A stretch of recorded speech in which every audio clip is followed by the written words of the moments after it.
महापुराण उत्तम पुराण द्विसहस्त्रतम पर्व 62वां पर्व।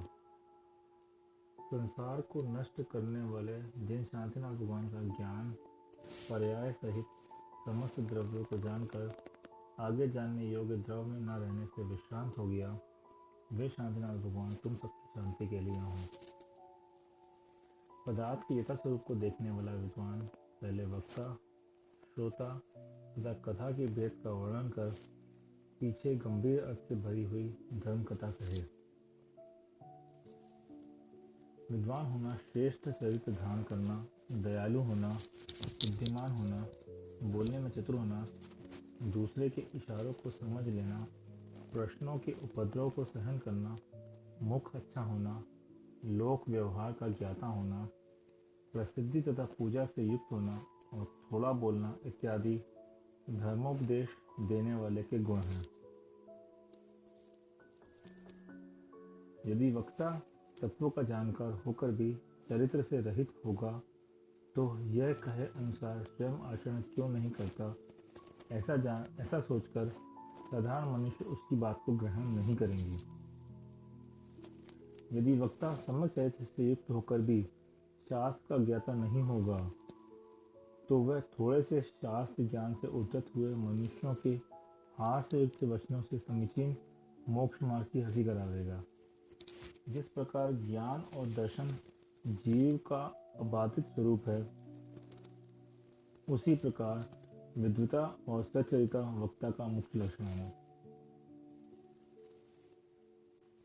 यह योग्य है अथवा यह अयोग्य है, इस प्रकार कही हुई बात का अच्छी तरह विचार कर सकता हो, अवसर पर अयोग्य बात के दोष कह सकता हो, उत्तम बात को भक्ति से ग्रहण करता हो, उपदेश श्रवण के पहले ग्रहण किए हुए असार उपदेश में जो विशेष आदर अथवा हट नहीं करता हो, भूल हो जाने पर जो हंसी नहीं करता हो, गुरु भक्त हो, क्षमावान हो, संसार से डरने वाला हो, कहे हुए वचनों को धारण करने में तत्पर हो, तोता मिट्टी अथवा हंस के गुणों से सहित हो, वह श्रोता कहलाता है। जिसमें जीव अजीव आदि पदार्थों का अच्छी तरह निरूपण किया जाता हो, हितेच्छु मनुष्य को शरीर, संसार और भोगों से वैराग्य कराया जाता हो, दान, पूजा, तप और शील की विशेषता के साथ बतलाई जाती हों, जीवों के लिए बंध मोक्ष तथा उसके कारण और फलों का पृथक पृथक वर्णन किया जाता हो, जिसमें सत्य और असत की कल्पना युक्ति से की जाती हो, जहाँ माता के समान हित करने वाली दया का खूब वर्णन हो और जिसके सुनने से प्राणी सर्व परिग्रह का त्याग कर मोक्ष प्राप्त करते हों, वह तत्व धर्म कथा कहलाती है। इसका दूसरा नाम धर्म कथा भी है। इस प्रकार वक्ता, श्रोता और धर्म कथा के पृथक पृथक लक्षण कहे। अब इसके आगे शांतिनाथ भगवान का विस्तृत चरित्र कहता है।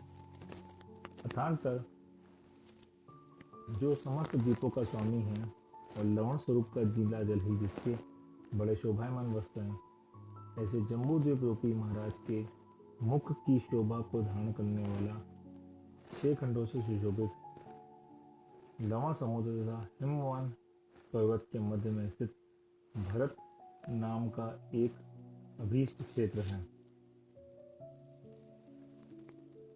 वहाँ भोग भूमि से उत्पन्न होने वाले भोगों को आदि लेकर चक्रवर्ती 10 प्रकार के भोग, तीर्थंकरों का ऐश्वर्य और अघातिया कर्मों के भय से प्रकट होने वाली सिद्धि मुक्ति भी प्राप्त होती है। इसलिए विद्वान लोग उसे स्वर्गलोक से भी श्रेष्ठ कहते हैं। उस क्षेत्र में ऐरावत क्षेत्र के समान वृद्धि और ह्रास के द्वारा परिवर्तन होता रहता है।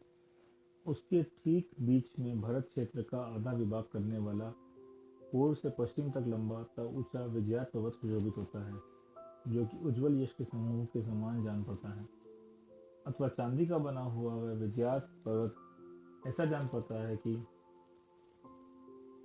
स्वर्गलोक को जीतने से जिससे संतोष उत्पन्न हुआ हो, ऐसी पृथ्वी रूपी स्त्री का इकट्ठा हुआ मानो हाथी हो। हमारे ऊपर पड़ी हुई वृष्टि सदा सफल होती है और तुम लोगों के ऊपर पड़ी हुई वृष्टि कभी सफल नहीं होती है। इस प्रकार वह पर्वत अपने तेज से सुमेरु पर्वतों की मानो हंसी ही करता रहता है। ये नदियाँ चंचल स्वभाव वाली हैं, कुटिल हैं, जल से पक्ष में जलमुख आद्य सहित है, और जलधि समुद्र पक्ष में जलधि मूर्ख को प्रिय है। इसलिए घृणा से ही मानो उसने गंगा सिंधु इन दो नदियों को अपने गुहा रूपी मुख में वमन कर दिया था। वह पर्वत चक्रवर्ती का अनुसरण करता था, क्योंकि जिस प्रकार चक्रवर्ती अपने आश्रम में रहने वाले देव और विद्याधरों के द्वारा सदा सेवनीय होता है और समस्त इंद्रिय सुखों का स्थान होता है, उसी प्रकार वह पर्वत भी अपने अपने आश्रय रहने वाले देव और विद्याधरों से सदा सेवित था और समस्त इंद्रिय सुखों का स्थान था। उस विजयात पर्वत की दक्षिण श्रेणी में रत्नोपुर चक्रवाल नाम की नगरी है, जो अपनी पताकाओं से आकाश को मानो बलाकाओं से सहित ही करती रहती है।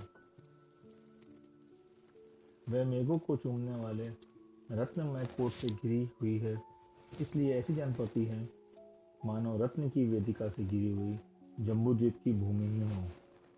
वहाँ धर्म, अर्थ और काम, ये तीनों पुरुषार्थ हर्ष से बढ़ रहे थे और दरिद्र शब्द कहीं बाहर से भी नहीं दिखाई देता था, सदा छुपा रहता था।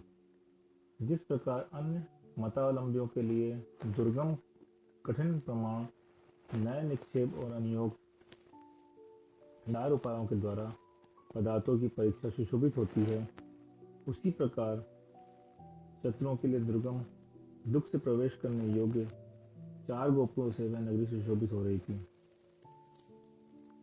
जिस प्रकार जिनेन्द्र भगवान की विद्या में अचारित्र असंयम का उपदेश देने वाले वचन नहीं हैं, उसी प्रकार उस नगरी में शील रूपी आभूषण से रहित कुलवती स्त्रियां नहीं थीं।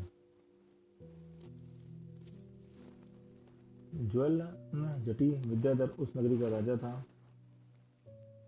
जो अत्यंत कुशल था, और जिस प्रकार मणियों का आकर खान समुद्र है, उसी प्रकार वह गुणी मनुष्यों का आकर था।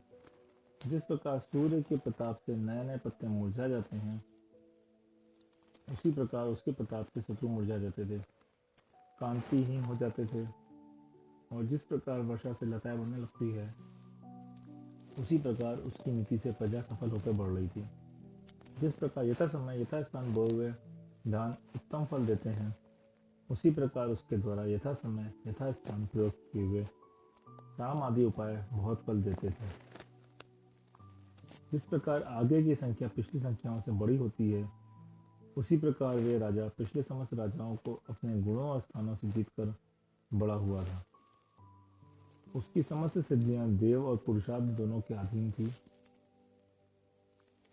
वह मंत्री आदि मूल प्रकृति तथा प्रजा आदि बाह्य प्रकृतियों के क्रोध से रहित होकर स्वराष्ट्र तथा परराष्ट्र का विचार करता था। उत्साह शक्ति, मंत्र शक्ति और प्रबुद्ध शक्ति, इन तीनों शक्तियों द्वारा इनसे निष्पन्न होने वाली तीन सिद्धियों की अनुकूलता से उसे सदा योग और क्षेम का समागम होता रहता था। साथ ही वह संधि, विग्रह, ज्ञान आदि 6 गुणों की अनुकूलता रखता था, इसलिए उसका राज निरंतर बढ़ता ही रहता था। उसी विजयात पर रुतिलक नाम का दूसरा नगर था। राजा चंद्राब उसमें राज्य करता था। उसकी रानी का नाम सुभद्रा था। उन दोनों की वायुवेगा नाम की पुत्री थी। उसने अपनी वेद विद्या के द्वारा समस्त वेगशाली विद्याधर राजाओं को जीत लिया था। उसकी कांति चमकती हुई बिजली के समान प्रकाश को जीतने वाली थी। जिस प्रकार भाग्यशाली पुरुषार्थी मनुष्य की बुद्धि उसकी त्रिवर्ग सिद्धि का कारण होती है, उसी प्रकार समस्त गुणों से विभूषित वह वायु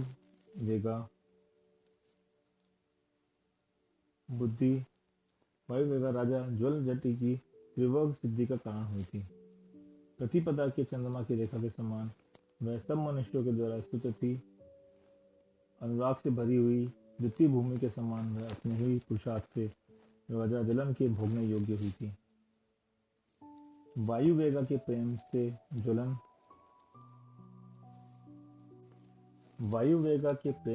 की प्रेरणा से ज्वलन जटी ने अनेक रिद्धियों से युक्त राजलक्ष्मी को पाकर राजलक्ष्मी को उसका परिकर दासी बना दिया था। तो ठीक ही है, क्योंकि अलभ्य वस्तु के विषय में मनुष्य क्या नहीं करता है।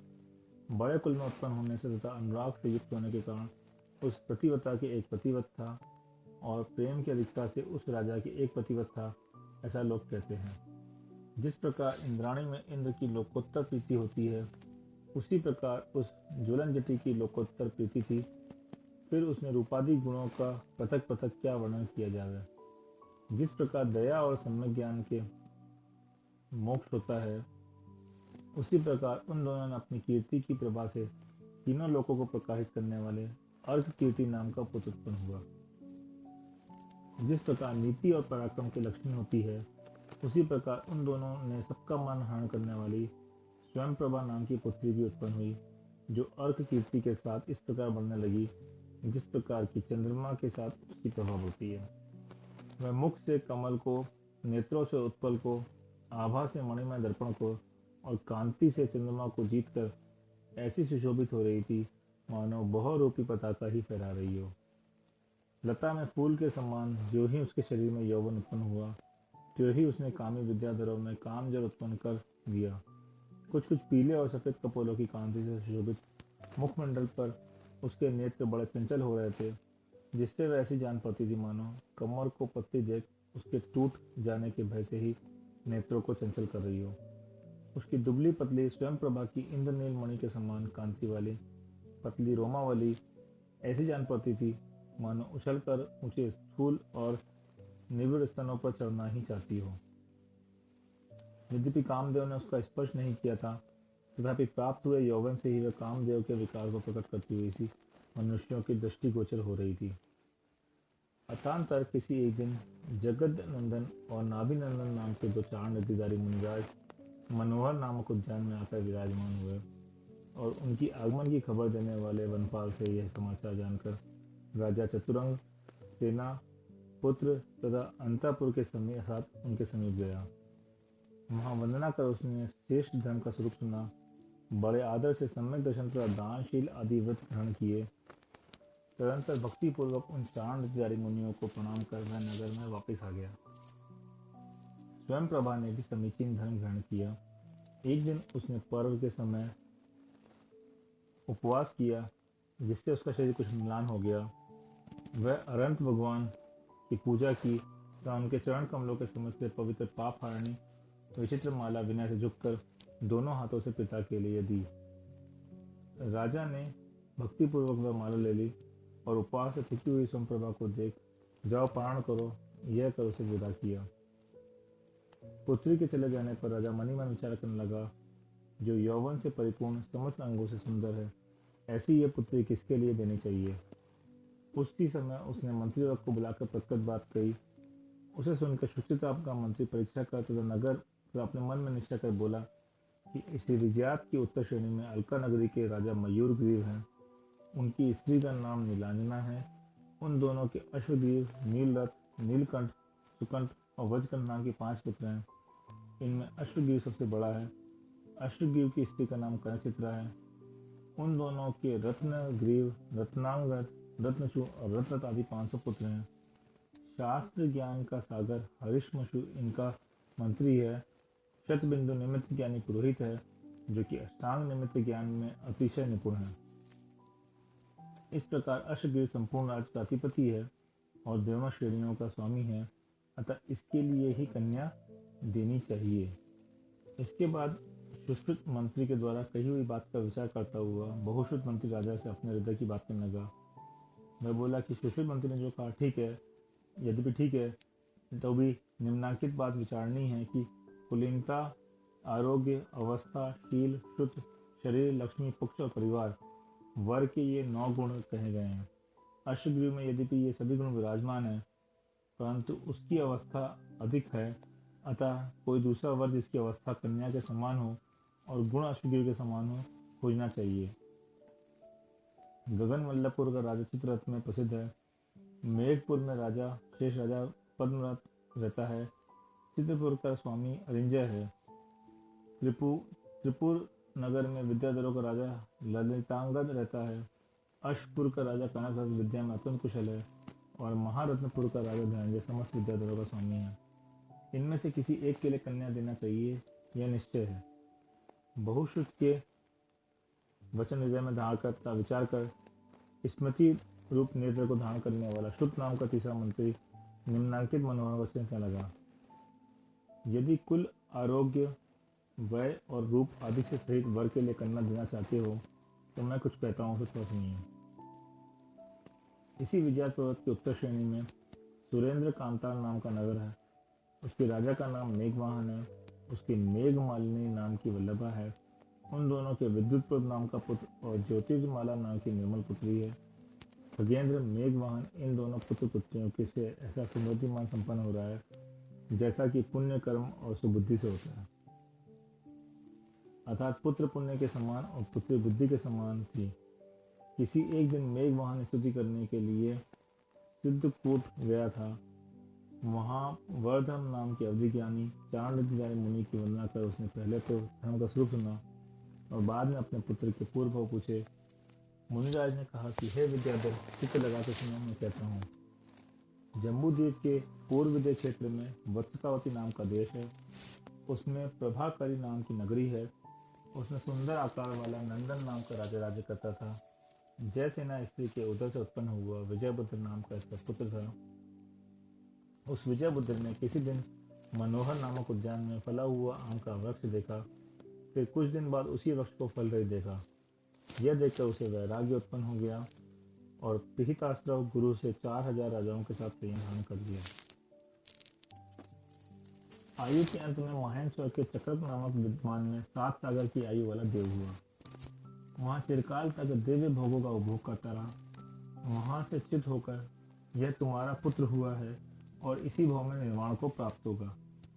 श्रुत सागर मंत्री कहने लगा कि मैं भी स्तुति करने के लिए सिद्धकूट जिनालय में वर्धम नामक चाणक्य मुनि के पास गया था। वहीं ऐसा मैंने सुना। इस प्रकार विद्युत वर के योग के समस्त गुणों से सहित है, उसे ही यह कन्या दी जावे और उसकी पुण्यशालिनी बहन ज्योतिर्माला को हम लोग अर्क कीर्ति के लिए स्वीकृत करें।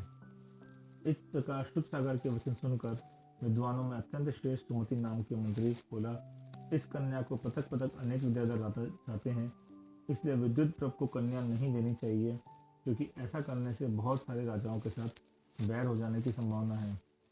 मेरी समझ से तो स्वयंवर करना ठीक होगा। यह कहकर चुप हो गया। सब लोगों ने यही बात स्वीकृत कर ली।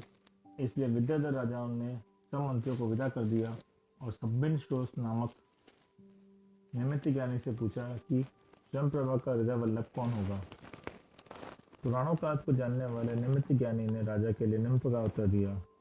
वह कहने लगा कि भगवान ऋषभ देव ने पहले पुराणों का वर्णन करते समय प्रथम चक्रवर्ती से प्रथम नारायण से संबंध रखने वाली एक कथा कही थी, जो इस प्रकार है। इस जम्बूद्वीप में पूर्व विदय क्षेत्र में एक पुष्कलावती नाम का देश है। उसकी पुंडरीकिणी नगरी के समीप ही मधुक नाम के वन में पुरुरवा नामक का भीलों का राजा रहता था। किसी एक दिन मार्ग भूल जाने से इधर उधर घूमते हुए सागर सेन मुनिराज के दर्शन कर उसने मार्ग में ही पुण्य का संचय किया और मध्य मांस मधु का त्याग कर दिया। इस पुण्य के प्रभाव से वह सौदम सर्ग में उत्पन्न हुआ और वहां से चित होकर तुम्हारी अनंत सेना नाम की स्त्री के मारीची नाम का पुत्र हुआ है। यह मिथ्या मार्ग का उपदेश देने में तत्पर है, इसलिए चिरकाल तक इस संसार रूपी चक्र में भ्रमण कर सुरम्य देश के पोदनपुर नगर के स्वामी प्रजापति महाराज की मृगावती रानी से त्रिपष्ट नाम का पुत्र होगा।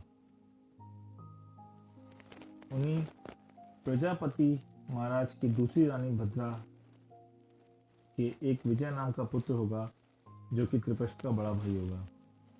ये दोनों भाई श्रेयांसनाथ तीर्थंकर के तीर्थ में अष्टगिर नामक शत्रु को मारकर 3 खंड के स्वामी होंगे और ये पहले बलभद्र नारायण कहलाएंगे।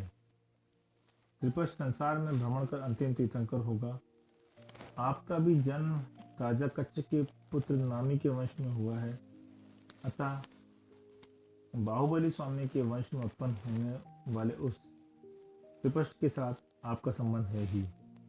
इसलिए 3 खंड की लक्ष्मी और सुख के स्वामी त्रिपष्ट के लिए कन्या देनी चाहिए।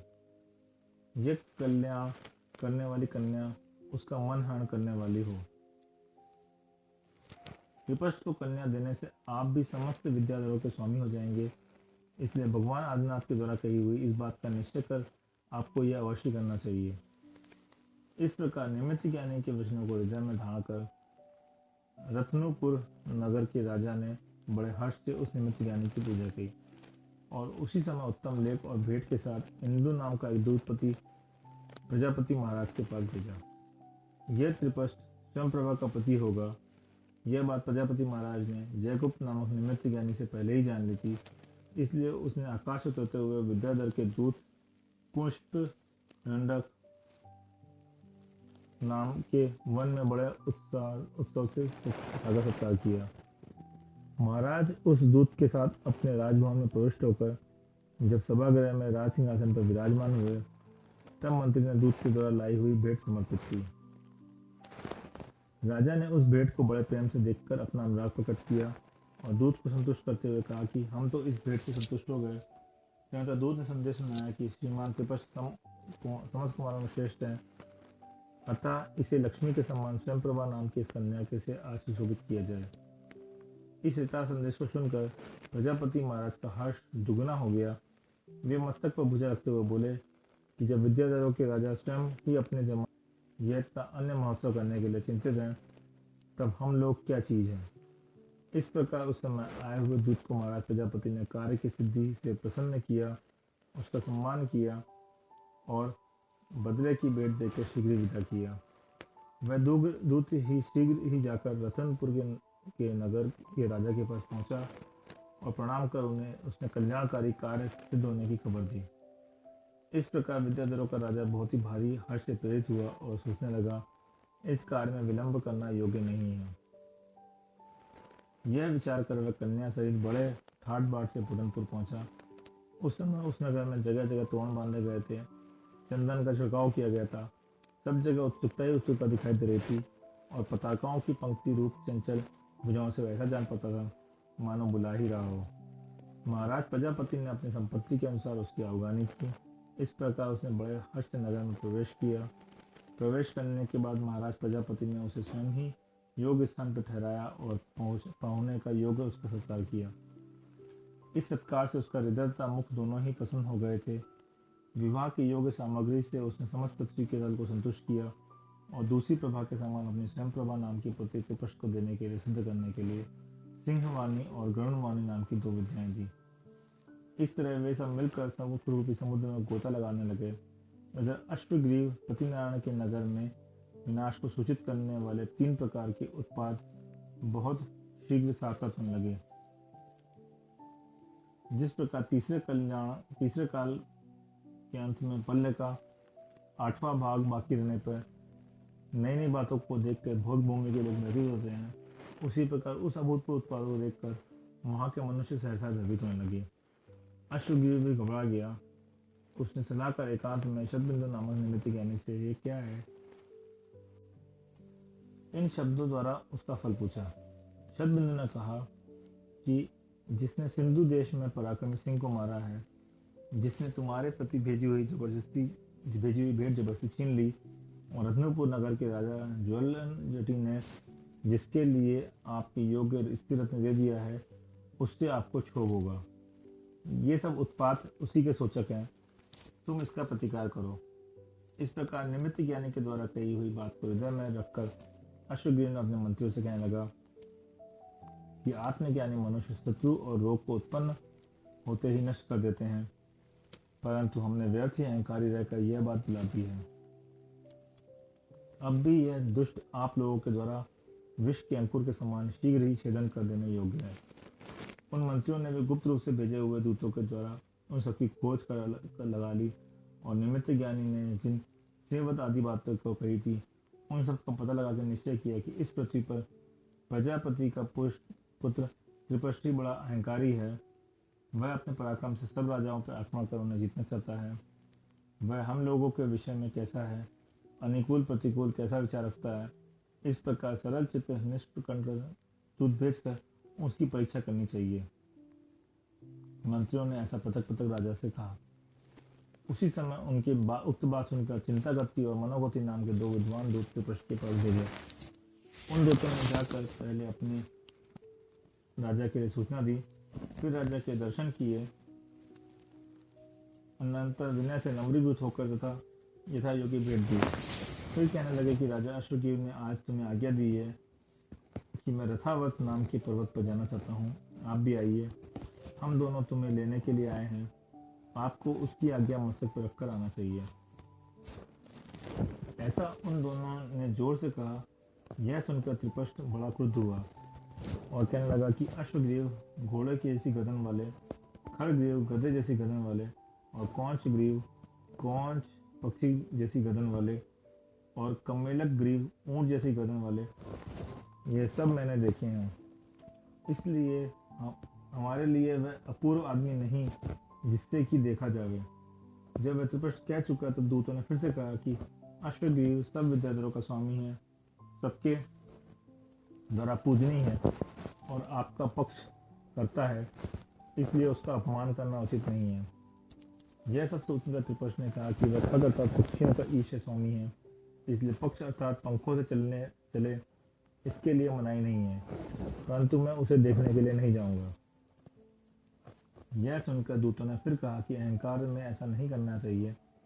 चक्रवर्ती के देखे बिना शरीर में भी स्थिति नहीं हो सकती, फिर भूमि पर स्थित रहने के लिए कौन सामर्थ्य है। दूतों के वचन सुनकर त्रिपष्ट ने कहा कि तुम्हारा राजा चक्र फिरना जानता है, तो क्या वह घट आदि को बनाने वाले कुंभकार कर्ता कारक है, उसका क्या देखना है। यह सुनकर दूतों को क्रोध आ गया। वे कुपित होकर बोले कि यह कन्या रत्न जो कि चक्रवर्ती की भेजने योग्य है, क्या अब तुम्हें हजम हो जाएगी। और चक्रवर्ती के कुपित हो जाने से रतनपुर का राजा ज्वलन जटिता प्रजापति अपना नाम भी क्या सुरक्षित रखेंगे। इतना कहकर वे दूत वहां से शीघ्र ही निकल कर अश्वग्रीव के पास पहुंचे और नमस्कार कर त्रिपष्ट के वैभव का समाचार कहने लगे। अश्वग्रीव यह सब सुनने के लिए असमर्थ हो गया, उसकी आंखें रुकी हो गई और उसी समय उसने युद्ध प्रारंभ की सूचना देने वाली भेरी बजवा दी।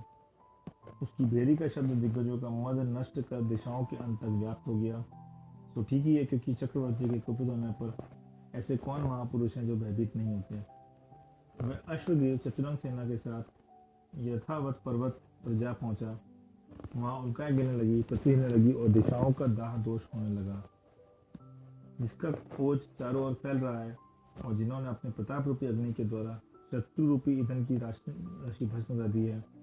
ऐसे प्रजापति के दोनों पुत्रों को जब इस बात का पता चला तो इसके सम्मुख आया। वहां दोनों सेनाओं का महासंग्राम हुआ। दोनों सेनाओं का समान क्षय हो रहा था, इसलिए यमराज सचमुची समवर्तिका मध्यस्थता को प्राप्त हुआ था। चिरकाल तक युद्ध करने के बाद त्रिपष्ट ने सोचा सैनिकों का व्यर्थ ही क्यों क्षय किया जाए। ऐसा सोचकर वह युद्ध के लिए अश्वग्रीव के सामने आया। जन्मांतर से बंधे हुए भारी भय के कारण अश्वग्रीव बहुत क्रुद्ध था और उसने बाण वर्षा के द्वारा शत्रु को आच्छादित कर दिया। जब वे दोनों द्वंद्व के लिए एक दूसरे को जीतने के लिए समर्थ न हो सके, तब महाबलाओं विद्याओं के बल से उद्धत दोनों माया युद्ध करने के लिए तैयार हो गए। अश्वग्रीव ने चिरकाल तक युद्ध कर शत्रु के सम्मुख चक्र फेंका और नारायण त्रिपष्ट ने वही चक्र लेकर क्रोध से उसकी गर्दन छेद डाली। शत्रुओं को नष्ट करने वाले त्रिपष्ट और विजय आधे भरत क्षेत्र का आधिपत्य पाकर सूर्य और चंद्र के समान सुशोभित हो रहे थे। भूमि गोचित राजाओं, विद्याधर राजाओं और मागधादी देवों के द्वारा जिसका अभिषेक किया गया हो, ऐसे त्रिपष्ट नारायण पृथ्वी में श्रेष्ठता को प्राप्त हुआ। प्रथम नारायण त्रिपष्ट ने हर्षित होकर स्वयं प्रभा के पिता के लिए दोनों श्रेणियों का आधिपत्य प्रदान किया। तो ठीक ही है, क्योंकि श्रीमान के आश्रमों से क्या नहीं होता। असी शंख धनुष चक्र शक्ति दंडा और गदा ये 7 नारायण के रत्न थे। असी शंख धनुष चक्र शक्ति दंडा और गदा ये 7 नारायण के रत्न थे। देवों के समूह इनकी रक्षा करते थे। रत्नमाला, दैदीप्यमान, हल, मूसल और गदा ये 4 मोक्ष प्राप्त करने वाले बलभद्र के महारथ थे। नारायण की संप्रभा को आदि लेकर 16,000 स्त्रियां थी और बलभद्र की कुल रूप तथा गुणों से 8,000 रानियां थीं। ज्वलन जटी विद्याधर ने कुमार अर्ककीर्ति के लिए ज्योतिर्माला नाम की कन्या बड़ी विभूति के साथ प्रजापत्य व्यवहार से स्वीकृत की। और कीर्ति और ज्योतिर्माला की अमित तेज नाम का पुत्र तथा सुतारा नाम की पुत्री हुई।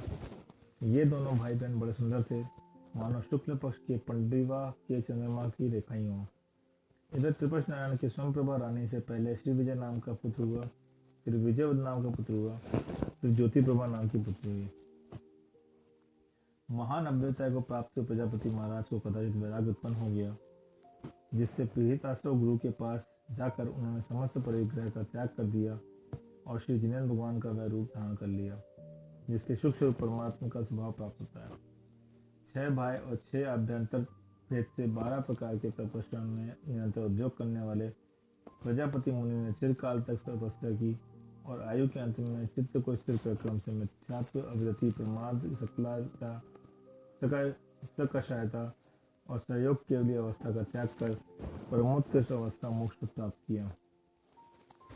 विद्याधरों के राजा ज्वलन जटी ने यह समाचार सुना तो उन्होंने कीर्ति के लिए राज्य देकर जगन्नाथ मुनि के समीप दिगंबर दीक्षा दान की।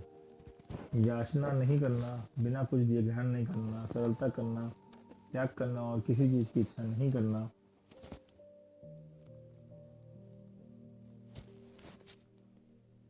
क्रोध आदि का त्याग करना, ज्ञानाभ्यास करना और ध्यान करना, इन सब गुणों को वे प्राप्त हुए थे।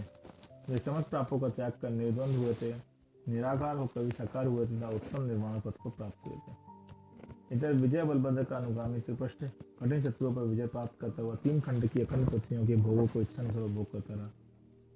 किसी एक दिन त्रिपृष्ठ ने स्वयंवर की विधि से अपनी कन्या ज्योति प्रभा के द्वारा जामता अमित तेज के गले में वरमाला डलवाई। अनुराग से भरी सुतारा भी इसी स्वयंवर की विधि से श्री विजय के वक्ष स्थल पर निवास करने वाली हुई। इस प्रकार परंपरा में जिन्होंने अपने पुत्र पुत्रियों के संबंध किए हों, ऐसे ये परिवार समस्त परिवार लोग स्वच्छंद जल से भरे हुए प्रफुल्लित सरोवर की शोभा के प्राप्त हो गए थे। आयु के अंत में आचक्वरी तपस्या सातवें नरक किया और विजय बलभद्र श्री विजय नाम पुत्र राज्य देके विजयभद्र को युवराज बनाकर पाप रूपी शत्रुओं को नष्ट करने के लिए उद्यत हुए। यद्यपि उनका चित्त नारायण के शोक से व्याप्त था, तथापि निकट समय में मोक्षगामी होने से उन्होंने सुवर्ण कुंभ नामक मुनिराज के पास जाकर 7000 राजाओं के साथ संयम धारण किया, घातिया कर्म नष्ट कर केवल ज्ञान उत्पन्न किया और देवों के द्वारा पूजनीय अनगार केवली हुए। यह सुनकर अर्कीर्ति ने अमित तेज को राज पर बैठाया और स्वयं विपुलमती नामक चारण मुनि से तप ग्रहण किया। कुछ समय बाद उसने अष्टकर्मों को नष्ट कर अभिवांछित अष्टम पृथ्वी प्राप्त कर ली। तो ठीक ही है, क्योंकि सच संसार में जिन्होंने आशा का त्याग कर दिया है उन्हें कौन सी वस्तु अपावे है, अर्थात कुछ भी नहीं। इधर अमित तेज और श्री विजय दोनों में अखंड प्रेम था। दोनों का काल बिना किसी अकुलता के साथ सुख से व्यतीत हो रहा था।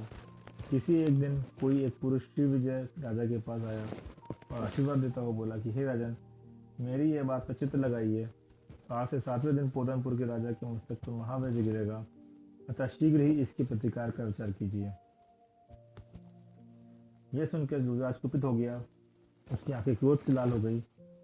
उसने निमित्त ज्ञानी से पूछा, यदि तू सर्वज्ञ है तो यह बता उस समय तेरे मस्तक पर क्या पड़ेगा। निमित्त ज्ञानी ने भी कहा कि उस समय मेरे मस्तक पर अभी शेख के साथ रजवृष्टि पड़ेगी, रत्नवृष्टि पड़ेगी। उसके अभिमानपूर्ण वचन सुनकर राजा को आश्चर्य हुआ। उसने कहा, हे बद्र, तुम इस आसन पर बैठो, मैं कुछ कहता हूँ। कहो तो सही, आपका गोत्र क्या है, गुरु कौन है और क्या क्या शास्त्र आपने पढ़े हैं, क्या क्या निमित्त आप जानते हो, आपका नाम क्या है और आपका यह आदेश किस कारण हो रहा है। यह सब राजा की ने पूछा। निमित्त ज्ञानी कहने लगा, कुंडलपुर नगर के सिंहरत्न नाम का एक राजा बड़ा राजा है।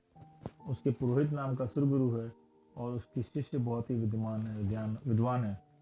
किसी एक दिन बलभद्र के द्वारा दीक्षा लेकर मैंने उनके शिष्य के साथ अष्टांग निमित्त ज्ञान का अध्ययन किया है और उपदेश के साथ उसका श्रवण भी किया है। अष्टांग निमित्त कौन है और उसके लक्षण क्या है, यदि आप जानना चाहते हैं तो हे आयुष्मान विजय, तुम सुनो, मैं तुम्हारे प्रश्न के अनुसार सब कहता हूँ। आगम के जानकार आचार्यों ने अंतरिक्ष, भौम, अंग, स्वर, व्यंजन, लक्षण, चिन्ह और स्वप्न, इन भेद से 8 तरह के निमित्त कहे हैं। चंद्र, सूर्य, ग्रह, नक्षत्र और प्रकीर्णक तारे, ये 5 प्रकार के ज्योतिषी आकाश में रहते हैं अथवा आकाश में सदा उनका नजारा रहता है, इसलिए उन्हें अंतरिक्ष आकाश कहते हैं। इनके उदय अस्त आदि के द्वारा जो जय पराजय, हानि, वृद्धि, शोक, जीवन, लाभ, लाभ, अलाभ या अन्य बातों का यथार्थ निरूपण होता है, उसे अंतरिक्ष निमित्त कहते हैं। पृथ्वी से जुड़े हुए स्थान आदि के भेद से किसी की हानि, वृद्धि आदि का बतलाना तथा पृथ्वी के भीतर रखे हुए रत्न आदि का कहना तो भौम निमित्त है। अंग उपांग के स्पर्श करने से अथवा देखने से जो प्राणियों के 3 काल में उत्पन्न होने वाले शुभ अशुभ का निरूपण होता है, उसे अंग निमित्त कहता है। मृदंग आदि अचेतन और हाथी द्वारा आदि चेतन पदार्थों के सुस्वर तथा दुस्वर के द्वारा इष्ट अनिष्ट पदार्थ की प्राप्ति को सूचना देने वाला ज्ञान स्वर निमित्त ज्ञान है। सिर, मुख आदि में उत्पन्न हुए तिल आदि चिन्ह अथवा घाव आदि से किसी का लाभ, अलाभ आदि बतलाना तो व्यंजन निमित्त है। शरीर में पाए जाने वाले श्री वृषभ, स्वस्तिक आदि 108 लक्षणों के द्वारा भोग, ऐश्वर्य आदि की प्राप्ति का कथन करने वाला लक्षण निमित्त ज्ञान है। वस्त्र तथा शस्त्र आदि में मूषक आदि जो छेद कर देते हैं, वे देव, मानुष और राक्षस के भेद से 3 प्रकार के होते हैं। उनसे जो फल खा जाता है उसे छिन्न निमित्त कहते हैं। शुभ अशुभ के भेद से स्वप्न में 2 प्रकार के कहे गए हैं। उनको देखने से मनुष्य की वृद्धि तथा हानि आदि का यथार्थ कथन करना स्वप्न निमित्त कहलाता है। यह कहकर वह निमित्त ज्ञान कहने लगा, क्षुधा, प्यास आदि बाहर से परीक्षाओं से पीड़ित हुआ, उसे सह नहीं सका, इसलिए मुनि पद छोड़कर पद्मिनी खेत नाम के नगर में आ गया। वहाँ सोम शर्मा नाम के मेरे मामा रहते थे। उनके हिरण्यरमा नाम की स्त्री से उत्पन्न हुआ चंद्रमा के समान मुख वाली एक चंद्रनामा नाम की पुत्री थी। वह उन्होंने मुझे दी। मैं धन कमा छोड़कर निरंतर निमित्त शास्त्र के अंदर में लगा रहता था। अतः धीरे धीरे चंद्रनाभा के पिता के द्वारा दिया हुआ धन समाप्त हो गया। मुझे धन देखकर वह बहुत विरक्त अथवा खिन्न हुई। मैंने कुछ कौड़ियाँ इकट्ठी कर रखी थी। दूसरे दिन भोजन के समय यह तुम्हारा दिया हुआ धन है, ऐसा कहकर उसने क्रोधवश वे कौड़ियाँ हमारे पात्र में डाल दी। उसमें से एक अच्छी कौड़ी स्फटिक मणि के बने हुए सुंदर थाल में जा गिरी। उस पर जलाई हुई अग्नि के फुलंगे पड़ रहे थे। उसी समय मेरी स्त्री मेरे हाथ धुलाने के लिए जल की धारा छोड़ रही थी। उसे देखकर यह मैंने निश्चय कर लिया कि मुझे संतोषपूर्वक अवश्य धन का लाभ होगा। पाप के लिए यह आदेश उस समय अमोघ चिन्ह नामक मुनिराज ने किया है। इस प्रकार निमित्त ज्ञानी ने कहा। उनकी युक्तिपूर्ण वचन सुनकर राजा चिंता से विघ्न हो गया। उसने निमित्त ज्ञानी को तो विदा किया और मंत्रियों से इस प्रकार कहा कि इस निमित्त ज्ञानी की बात पर विश्वास करो और इसका शीघ्र ही प्रतिकार करो कि मूल का नाश उपस्थित होने पर विलंब कौन करता है। यह सुनकर सुमति मंत्री बोला कि आपकी रक्षा करने के लिए आपको लोहे के संदूक के भीतर रखकर समुद्र के जल के भीतर बैठाए देते हैं। इस पर सुबुद्धि नाम का मंत्री बोला, वहां तो मगरमच्छ आदि का भय रहेगा, इसलिए विज्ञात पर्वत की गुफा में रख देते हैं। तो बुद्धि की यह बात पूरी होती है बुद्धिमान तथा प्राचीन उत्तम को जानने वाले बुद्धिसागर नाम का मंत्री यह प्रसिद्ध कथानक कहने लगा। इधर भरत क्षेत्र के सिंहपुर नगर में मिथ्या शास्त्रों के सुनने से अत्यंत घमंडी सोम नाम का परिव्राजक रहता था। जिंदास के साथ वाद विवाद हुआ, परंतु वह हार गया। आयु के अंत में मरकर वह उसी नगर में भारी फंसा हुआ और उस पर एक वैश्य चिरकाल तक नमक का बहुत भारी बोझ लादता रहा। जब वह बोझ ढोना में असमर्थ हो गया तब उसके पालकों ने उसकी उपेक्षा कर दी। खाना पीना भी देना बंद कर दिया। कारणवश उसे जाति स्मरण हो गया और वह नगर भर के साथ वैर करने लगा। अंत में मरकर वहीं के शमशान में पापी राक्षस हुआ। उस नगर के कुंभ और भीम नाम के 2 अधिपति थे। कुंभ के रसोइया के नाम का रसायन पाक था और राजा कुंभ मांस भोजी था। एक दिन मांस भोजी नहीं था, इसलिए रसोइया ने कुंभ को मरे हुए बच्चे का मांस खिला दिया। वह पापी उसे स्वाद से लुभा गया और इसलिए उसकी समय से उसने मनुष्य का मांस खाना शुरू कर दिया। वह वास्तव में नरगति का प्राप्त करने का उत्सुक था। वह राजा प्रजा का रक्षक है, इसलिए जब तक प्रजा की रक्षा करने में समर्थ है तभी तक राजा रहता है। परंतु यह तो मनुष्य को कहाँ लगता है अथवा ताज है, ऐसा विचार कर मंत्रियों ने उस राजा को छोड़ दिया। उसका रसोइया उसे न मांस देकर जीवित रखता था, परंतु किसी समय उस दुष्ट ने अपने रसोइया को ही मारकर विद्या सिद्ध कर ली और उस राक्षस को वश कर लिया। अब वह राजा प्रतिदिन चारों ओर घूमता हुआ प्रजा को खाने लगा, जिससे समस्त नगरवासी भयभीत हो उस नगर को छोड़कर बहुत भारी भय के साथ कारकट नामक नगर में जा पहुंचे। परंतु अत्यंत पापी कुंभ राजा उस नगर में भी आकर प्रजा को खाने लगा। उसी समय से लोग उसे नगरी को कुंभ कारटपुर कहने लगे।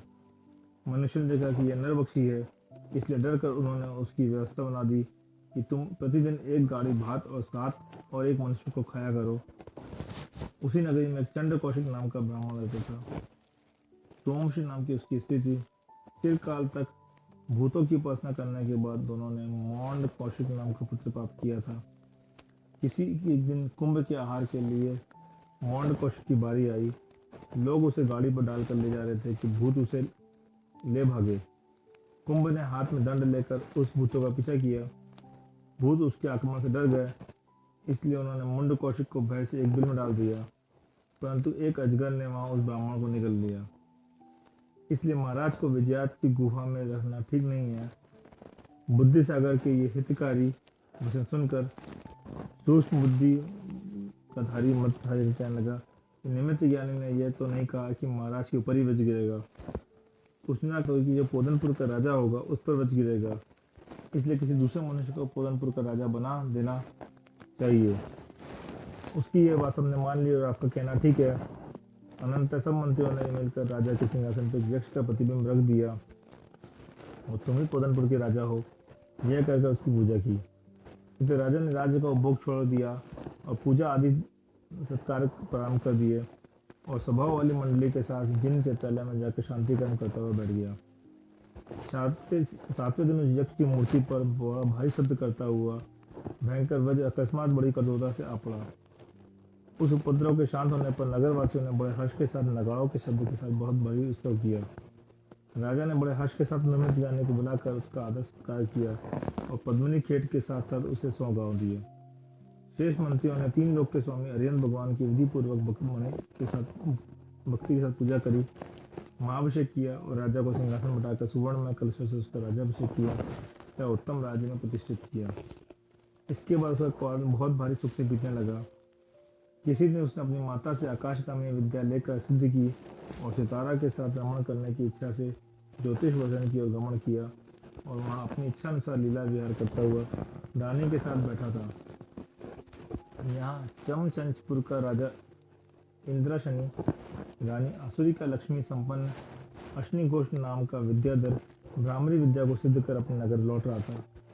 बीच में सुतारा को देखकर उस पर इसकी इच्छा हुई और उसे हरण करने का उद्यम करने लगा। उसने एक कृत्रिम हरण को के छल से राजा को सुतारा के पास से अलग कर दिया और वह दुष्ट श्री विजय का रूप बनाकर सुतारा के पास लौटा और वापस आया।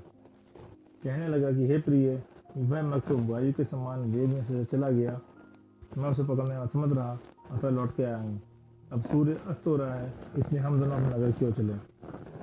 इतना कहकर उस दूत ने विद्याधर ने सुतारा को विमान में बिठाया और वहां चल दिए। बीच में उसने अपना रूप दिखाया, जिसे देखकर यह कौन है यह कहती सुतारा बहुत ही विवल हुई। उधर उसी समय अश्विनी घोष विद्याधर के द्वारा प्रेरित हुई वैताली विद्या सुतारा को रूप रखकर बैठ गई। जब शिष्य विजय वापस लौट के आया तो उसने कहा कि मुझ कुक्कुट सांप ने डस लिया। इतना कहकर उसने बड़े संभ्रम से ऐसी चेष्टा बनाई कि जैसे मर रही हो। उसे देखकर राजा ने जाना कि इसका विष मणि यंत्र का औषधि से दूर नहीं हो सकता। अंत में निराश होकर स्नेह से भरा पोदनीपति उस कृत्रिम सुतारा के साथ मरने के लिए उत्सुक हुआ। उसने एक चिता बनाई, सूर्यकांत मणि से उत्पन्न अग्नि के द्वारा उसका ईंधन प्रज्वलित किया और शोक से व्याकुल होकर उसने कपटी सुतारा के साथ चिता प्रारंभ हो गया। उसी समय वहां 2 विद्या जा रहे थे।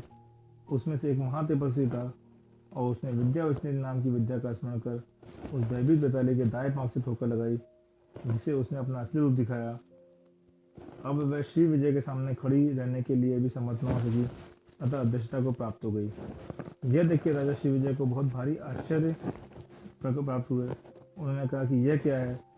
उसके उत्तर में विद्याधर इस प्रकार कथा कहने लगे।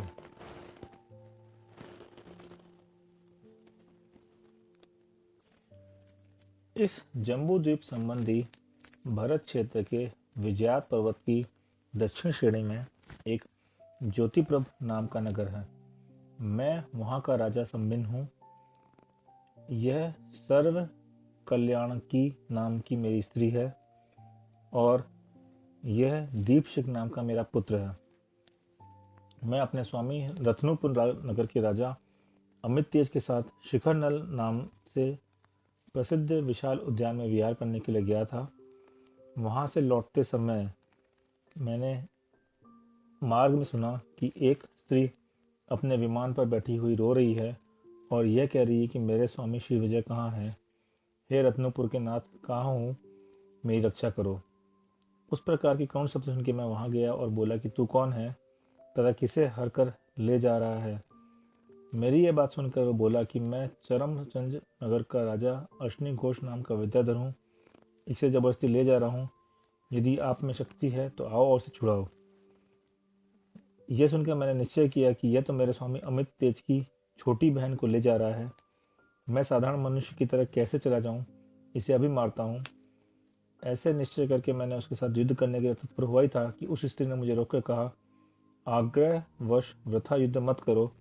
पोदनपुर के राजा ज्योतिर्वदन में मेरे वियोग के कारण शोक अग्नि से पीड़ित हो रहे हैं। तुम वहां जाकर उनसे मेरी यह दशा कह दो। इस प्रकार हे राजन, मैं तुम्हारी स्त्री के द्वारा भेजा हुआ यहाँ आया हूँ और तुम्हारे वैरी की आज्ञाकारिणी वैताली देवी है। ऐसा उस हितकारी विद्याधर ने बड़े आदर से कहा। इस प्रकार सभ्य ने विद्याधर के द्वारा कही हुई बात को पोदनपुर के राजा ने बड़े आदर से सुना और कहा कि आपने बहुत अच्छा किया। आप मेरे सन्मित्र हैं, अतः इस समय आप शीघ्र ही जाकर मेरे समाचार मेरी माता तथा छोटे भाई आदि से कह दीजिए। ऐसा कहने पर विद्याधर ने अपने दीपशिख नाम पुत्र को शीघ्र ही पोदनपुर की ओर भेज दिया। उधर पोदनपुर में भी बहुत उत्पातों का विस्तार हो रहा था। उसे देखकर अमोघ जिंग और जयगुप्त नाम के दो निमित्त ज्ञानी बड़े संयम से कह रहे थे कि स्वामी को कुछ भय उत्पन्न हुआ है, परंतु अब वह दूर हो गया है। उनका कुशल समाचार लेकर आज ही कोई मनुष्य आवेगा, इसलिए आप लोग स्वस्थ रहें, भय को प्राप्त न हो। इस प्रकार दोनों ही विद्याधर स्वयं प्रभा आदि को धीरज बंधा रहे थे। उसी समय दीपशिख नाम का बुद्धिमान विद्याधर आकाश से पृथ्वी तल पर आया और विधि पूर्वक स्वयं प्रभा तथा उसके पुत्रों को प्रणाम कर कहने लगा कि महाराज शिव विजय की सब प्रकार की कुशलता है, आप लोग भय छोड़िए। इस प्रकार सब समाचार ज्यों के त्यों कह दिए। उस बात को सुनने से जिस प्रकार दावानल से लता म्लान हो जाती है अथवा बुझने वाले दीपक की शिखा जिस प्रकार प्रभावहीन हो जाती है, अथवा वर्षा ऋतु के मेघ का शब्द सुनने वाली कलहंसी जिस प्रकार शोकयुक्त हो जाती है, अथवा जिस प्रकार किसी स्यादवादी विद्वान के द्वारा विध्वंस हुई दुष्श्रुति मिथ्याशास्त्र व्याकुल हो जाती है, उसी प्रकार स्वयं प्रभावी म्लान शरीर प्रभा रहित शोकयुक्त तथा अत्यंत आकुल हो गई थी। वह उस विद्याधर को तथा पुत्र को साथ लेकर उस वन के बीच पहुंच गई। पोदनाधिपति के छोटे भाई के साथ आती हुई माता को दूर से ही देखा और सामने जाकर उसके चरणों में नमस्कार किया। पुत्र को देखकर स्वयं प्रभा के नेत्र हर्षों से व्याप्त हो गए। वह कहने लगी कि हे पुत्र, उठ, मैंने अपने पुण्योदय से तेरे दर्शन पा लिए, तू चिरंजीव है। इस प्रकार उसने शिव विजय को अपने दोनों भुजाओं से उठा लिया, उसका स्पर्श किया और भारी संतोष का अनुभव किया। अर्थांतर जब शिव विजय सुख से बैठ गए, तब उसने सुतारा के हरण आदि का समाचार पूछा। शिव विजय ने कहा कि यह संभिन्न नामक विद्याधर अमित तेजक का सेवक है। हे माता, आज इसने मेरा जो उपकार किया है वह तुझने भी नहीं किया। ऐसा कहकर उसने जो बात हुई थी वह सब बताई। तदनंतर स्वयं प्रभा ने छोटे पुत्र को तो नगर की रक्षा के लिए वापस लौटा दिया और बड़े पुत्र को साथ लेकर वह आकाश मार्ग से रत्नुपुर नगर को चली। अपने देश में घूमने वाले गुप्तचरों के कहने से अमित तेज को इस बात का पता चल गया, जिसने उसने बड़े वैभव के साथ उनकी आगवानी की तरह संतुष्ट होकर, जिसमें बड़ी बड़ी पताकाएं फहरा रही है और तोरण बांधे गए हैं, ऐसे अपने नगर में उनका प्रवेश करवाया। उस विद्याधरों के स्वामी अमित तेज ने उनका पाहुने के समान संपूर्ण स्वागत सत्कार किया और उनके आने का कारण जानकर इंद्राशनि के पुत्र अश्नि घोष के पास मारीची नाम का दूत भेजा। उसने दूत से असह वचन कहे। दूत ने वापिस आकर वे सब वचन अमित तेज से कहे। यह सुनकर अमित तेज ने मंत्रियों के साथ सलाहकर मत से उद्धत हुए उस अश्नि घोष को नष्ट करने का दृढ़ निश्चय किया। उच्च अभिप्राय वाले अपने बहनोई को उसने शत्रुओं का विध्वंस करने के लिए वंश परंपरागत युद्धवीर, प्रेरणावरण और बंधमोचन नाम की 3 विद्याएं बड़े आदर से दी तथा रश्मि वेग, सुवेग आदि 500 पुत्रों के साथ पोदनपुर के राजा शिव विजय से अहंकारी शत्रु पर जाने के लिए कहा और स्वयं सहस्रश्वी नामक अपने बड़े पुत्र के साथ समस्त विद्याओं को छेदने वाली महाज्वाला नाम की विद्या को सिद्ध करने के लिए विद्याएं सिद्ध करने की जगह हेमंत पर्वत पर संजय मुनि की विशाल प्रतिमा के समीप गया। इधर जब अश्नि घोष ने सुना कि शिव विजय युद्ध के लिए रश्मि वेग आदि के साथ आ रहा है, तब उसने क्रोध से सुघोष, शतघोष और सहस्र घोष आदि अपने पुत्र भेजे। उसके वे समस्त पुत्र अन्य लोग 15 दिन तक युद्ध कर अंत में पराजित हुए, जिसकी समस्त घोषणाएं अपने नाश को सूचित करने वाली है। ऐसे अश्नि घोष ने जब ये समाचार सुना तो वह क्रोध से संतप्त होकर स्वयं युद्ध करने के लिए आ गया। इधर युद्ध में शिव विजय ने अश्नि घोष के 2 टुकड़े करने के लिए प्रहार किया। उधर भ्रामरी विद्या से उसने 2 रूप बना लिए। शिव विजय ने नष्ट करने के लिए उनके दोनों के 2-2 टुकड़े किए तो उधर अश्नि घोष ने 4 रूप बना लिए। इस प्रकार वह सारी सेना अश्नि घोष की माया से भर गई। इतने में ही रत्नीपुर का राजा अमित तेज विद्या सिद्ध करके आ गया और आते ही उसने महाज्वाला नाम की विद्या को आदेश दिया। अश्नि घोष उस विद्या को सह नहीं सका, इसलिए 15 दिन तक युद्ध कर भागा और भय से नाभे सीम नाम के पर्वत पर गज ध्वज के समीप विजय तीर्थंकर के सम्भाषण में जा घुसा। अमित तेज तथा वीर विजय आदि भी क्रोधित हो उसका पीछा करते उसी सम्भाषण में जा पहुंचे। वहां मान स्तंभ देखकर उन सबकी चित्त वृत्तियां शांत हो गई। सबने जगतपति जिनेंद्र भगवान की 3 प्रदक्षिणाएं दी, उन्हें प्रणाम किया और बैर रूपी वृक्ष को उगलकर वे सब वहां साथ साथ बैठ गए। उसी समय शीलवती आसुरी देवी मुरझाई हुई लता के समान सुतारा को शीघ्र लाई और श्री विजय तथा अमित तेज को समर्पित कर बोली कि आप दोनों हमारे पुत्र का अपराध क्षमा कर देने योग्य हैं।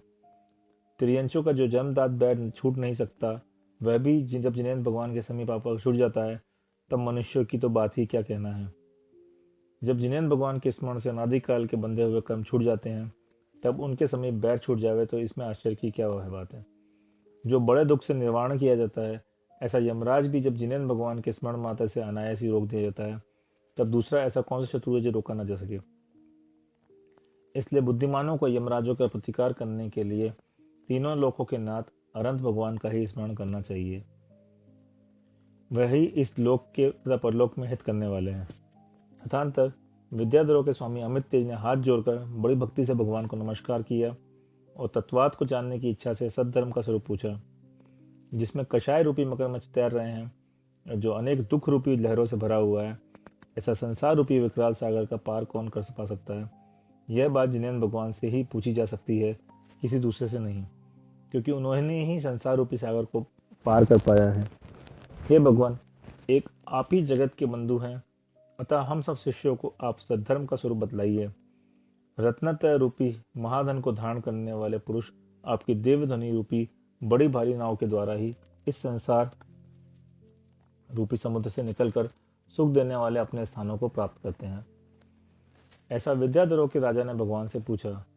तदनंतर भगवान दिव्य ध्वनि के द्वारा कहने लगे, तो ठीक ही है, क्योंकि जिस प्रकार पूर्व वृष्टि के द्वारा चातक पक्षी संतोष को प्राप्त होते हैं, उसी प्रकार भव्य जीव दिव्य ध्वनि के द्वारा संतोष को प्राप्त होते हैं।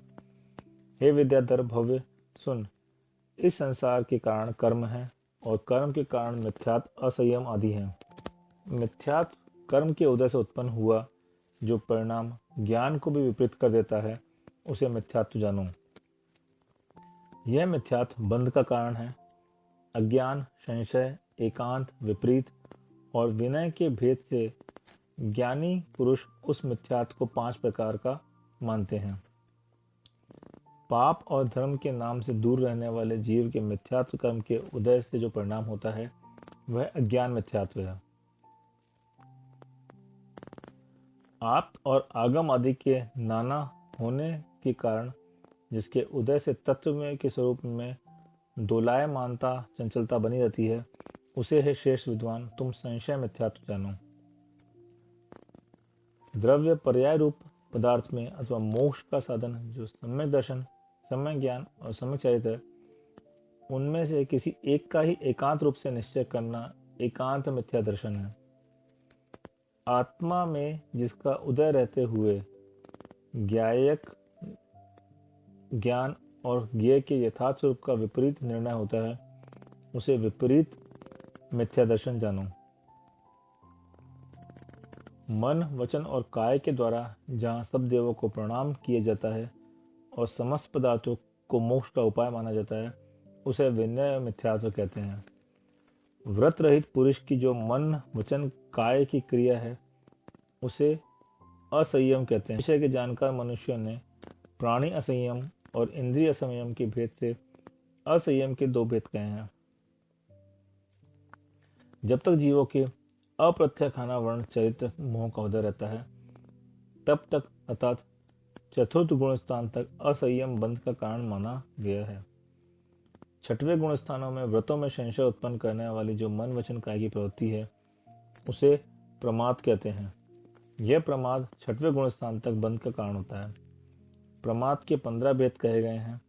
ये संजुलन कषाय का उदय होने से होते हैं तथा सामायिक छेदों प्रस्थापना और परिहार विशुद्धि इन तीन चरित्रों से युक्त जीव के प्रायश्चित के कारण बनते हैं। 7वें से लेकर 10वें तक 4 गुण स्थानों में संजुलन, क्रोध, मान, माया के लोभ के उदय से जो परिणाम होते हैं, उन्हें कषाय कहते हैं। इन 4 गुण स्थानों यह कषाय का ही बंध का कारण है। जिनेंद्र भगवान ने इस कषाय के 16 भेद कहे हैं।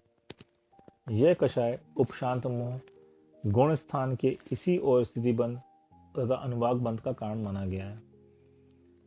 आत्मा के प्रदेशों में जो संचार होता है, उसे योग कहते हैं।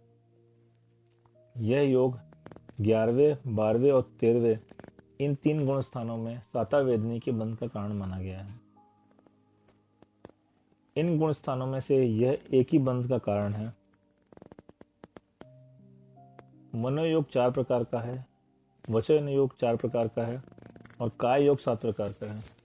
ये सभी योग यथा योग जहाँ जितने संभव हो उतने प्रकृति और प्रदेश बंध के कारण है। हे आर्य, जिनका अभी वर्णन किया गया है, ऐसे इन मिथ्यात्व आदि 5 के द्वारा यह जीव अपने अपने योग स्थान में 120 कर्म प्रकृतियों में सदा बनता रहता है। इन्हीं प्रकृतियों के कारण यह जीव गति आदि पर्यायों में बार बार घूमता रहता है।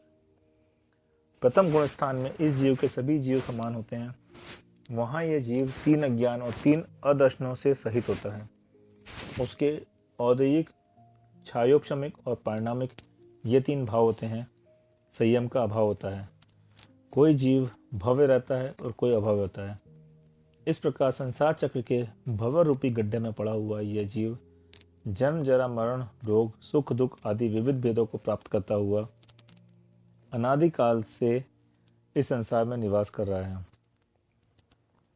इनमें से कोई जीव काल आदि लब्धियों का निमित्त पाकर अधाकरण, अपूर्वकरण और अनिवृत्तिकरण रूप परिणामों से मिथ्यात्वादी 7 प्रकृतियों का उपशम करता है तथा संसार की परिपाटी का विच्छेद कर उपशम सम्यक दर्शन प्राप्त करता है।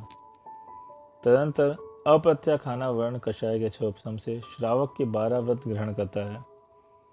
कभी प्रत्याख्याना वर्ण कषाय के उपशम से महाव्रत प्राप्त करता है। कभी अनंतावरण बंदी क्रोध, मान, माया, लोभ तथा मिथ्यात्व, समग्र मिथ्यात्व और सम्यक प्रकृति इन 7 प्रकृतियों के क्षय से छायिक सम्यक दर्शन प्राप्त करता है। कभी मोह कर्म रूपी शत्रु के उच्छेद उत्पन्न हुए छायिक चरित्र से अलंकृत होता है। तदंतर द्वितीय शुक्ल ध्यान का धारण होकर 3 घातियां कर्मों का क्षय करता है। उस समय 9 केवल लब्धियों की प्राप्ति से अरंत होकर सबके द्वारा पूज्य हो जाता है। कुछ समय बाद तृतीय शुक्ल ध्यान के द्वारा समस्त योगों को रोक देता है और समुच्छन क्रिया प्रतिपाति नामक चौथे शुक्ल ध्यान के प्रभाव से समस्त कर्म बंध को नष्ट कर देता है। इस प्रकार हे भव्य, तेरे समान भव्य प्राणी क्रम क्रम से प्राप्त हुए 3 प्रकार के सन्मान के द्वारा संसार समुद्र से पार होकर सदा सुख से बढ़ता रहता है। इस प्रकार समस्त विद्याधरों का स्वामी अमित तेज श्री जिनेन्द्र भगवान के द्वारा कही हुई जन्म से लेकर निर्वाण पर्यंत की प्रक्रिया को सुनकर ऐसा संतुष्ट हुआ मानो उसने अमृत का ही पान किया हुआ है। ऊपर कही कालादि 4 लब्धियों की प्राप्ति से उस समय उसने सम्यक दर्शन से शुद्ध होकर अपने आप को श्रावकों के व्रत से विभूषित किया। उसने भगवान से पूछा कि हे भगवान, मैं अपने चित्त में स्थित एक दूसरी बात आपसे पूछना चाहता हूँ। बात यह है कि इस अश्नि घोष ने मेरा प्रभाव जानते हुए भी मेरी छोटी बहन सुतारा का हरण किया, सो किस कारण से किया है? उत्तर में जिनेन्द्र भगवान भी उसका कारण इस प्रकार कहने लगे। जम्बूद्वीप के मगध देश में एक अचल नाम का ग्राम है। उसमें धरणीजट नाम का ब्राह्मण रहता था। उसकी स्त्री का नाम अग्निला था और उन दोनों की इंद्रभूति तथा अग्निभूति नाम के 2 पुत्र थे। इनके सिवा एक कपिल नाम का दासी पुत्र भी था। जब वह ब्राह्मण अपने पुत्रों को वेद पढ़ाता था तब कपिल को अलग रखता था, परंतु कपिल इतना सूक्ष्म बुद्धि था कि उसने अपने आप ही शब्द तथा अर्थ दोनों के रूप को वेदों से जान लिया। जब ब्राह्मण को इस बात का पता चला तब उसने कुपित होकर तूने यह अयोग्य किया है, यह कहकर उस दासी पुत्र को उसी समय घर से निकाल दिया। कपिल भी दुखी होता हुआ वहां से रत्नपुर नामक नगर में चला गया। रत्नपुर में एक सत्यक नाम का ब्राह्मण रहता था। उसने कपिल को अध्ययन से संपन्नता योग्य देख जम्बू नामक स्त्री से उत्पन्न हुई अपनी कन्या समर्पित कर दी। इस प्रकार राज्य पूज्य एवं समस्त शास्त्रों के सारपूर्ण अर्थ की ज्ञाता कपिल ने, जिसको कोई खंडन न कर सके, ऐसी व्याख्या करते हुए रत्नपुर नगर में कुछ वर्ष व्यतीत किए। कपिल विद्वान अवश्य था, परंतु उसका आचरण ब्राह्मण कुल के योग्य नहीं था। अतः उसकी स्त्री सत्यभामा उसके दुष्चरित्र का विचार कर सदा संशय करती रहती थी कि यह किसका पुत्र है। इधर धरणी जब दरिद्र हो गया, उसने परंपरा से कपिल के प्रभाव की सब बातें जान ली, इसलिए वह अपनी दरिद्रता दूर करने के लिए कपिल के पास गया। उसे आया देखकर कपिल मन ही मन बहुत कुपित हुआ, परंतु बाह्य में उसने अभिवादन प्रमाण किया, उच्च आसन पर बिठाया और कहा कि कहिए मेरी माता तथा भाइयों की कुशलता तो है ना। मेरे सौभाग्य से आप यहाँ पधारे, यह अच्छा किया। इस प्रकार पूजन स्नान वस्त्र आसन आदि से संतुष्ट किया और कहीं हमारी जाति का भेद न खुल जाए, इस भय से उसने अच्छे मन से अच्छी तरह ग्रहण कर लिया। दरिद्रता से पीड़ित हुआ पापी ब्राह्मण भी कपिल को अपना पुत्र कहकर उसके साथ पुत्र जैसा व्यवहार करने लगा। सो ठीक है, क्योंकि स्वार्थी मनुष्य की मर्यादा का पालन नहीं होता। इस प्रकार अपने समाचारों को छिपाते हुए पिता पुत्र के कितने ही दिन निकल गए। एक दिन कपिल के परोक्ष में सत्यभामा ने ब्राह्मण को बहुत सा धन देकर पूछा, आप सत्य कहिए, क्या यह आपका ही पुत्र है? इस दुष्चरित्र ने मुझे विश्वास नहीं होता कि यह आपका ही पुत्र है। धरणीजत हृदय में तो कपिल के साथ देश रखता ही था और सत्यभामा के द्वारा दिए हुए सुवर्ण तथा धन को साथ लेकर घर जाना चाहता था, इसलिए सब वृत्तांत सच सच कहकर चला गया। सो ठीक ही है, क्योंकि दुष्ट मनुष्य के लिए कोई भी कार्य दुष्कर नहीं होता। अनंतर उस नगर का राजा शीर्षण था।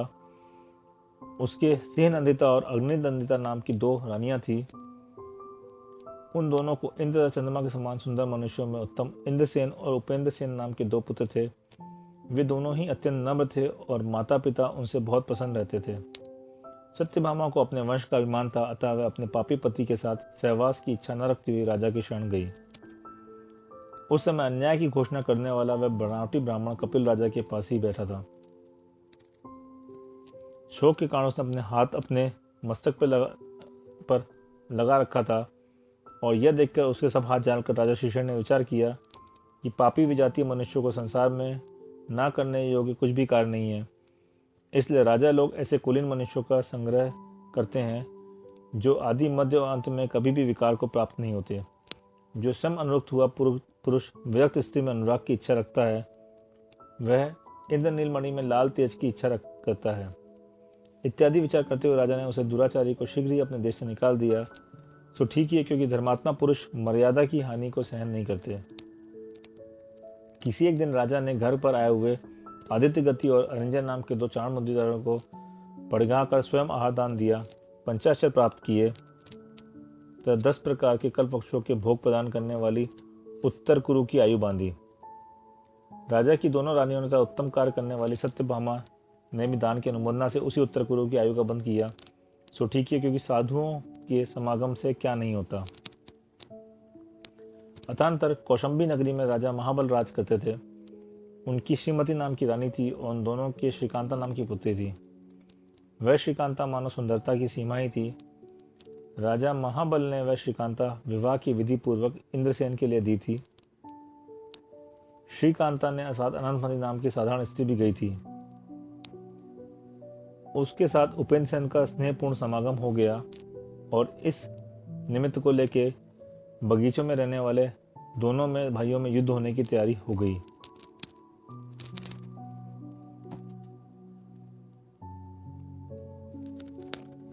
जब राजा ने समाचार सुना तब वे उसे रोकने के लिए गए, परंतु वे दोनों ही कामी तथा क्रोधी थे, अतः राजा उन्हें रोकने में असमर्थ रहा।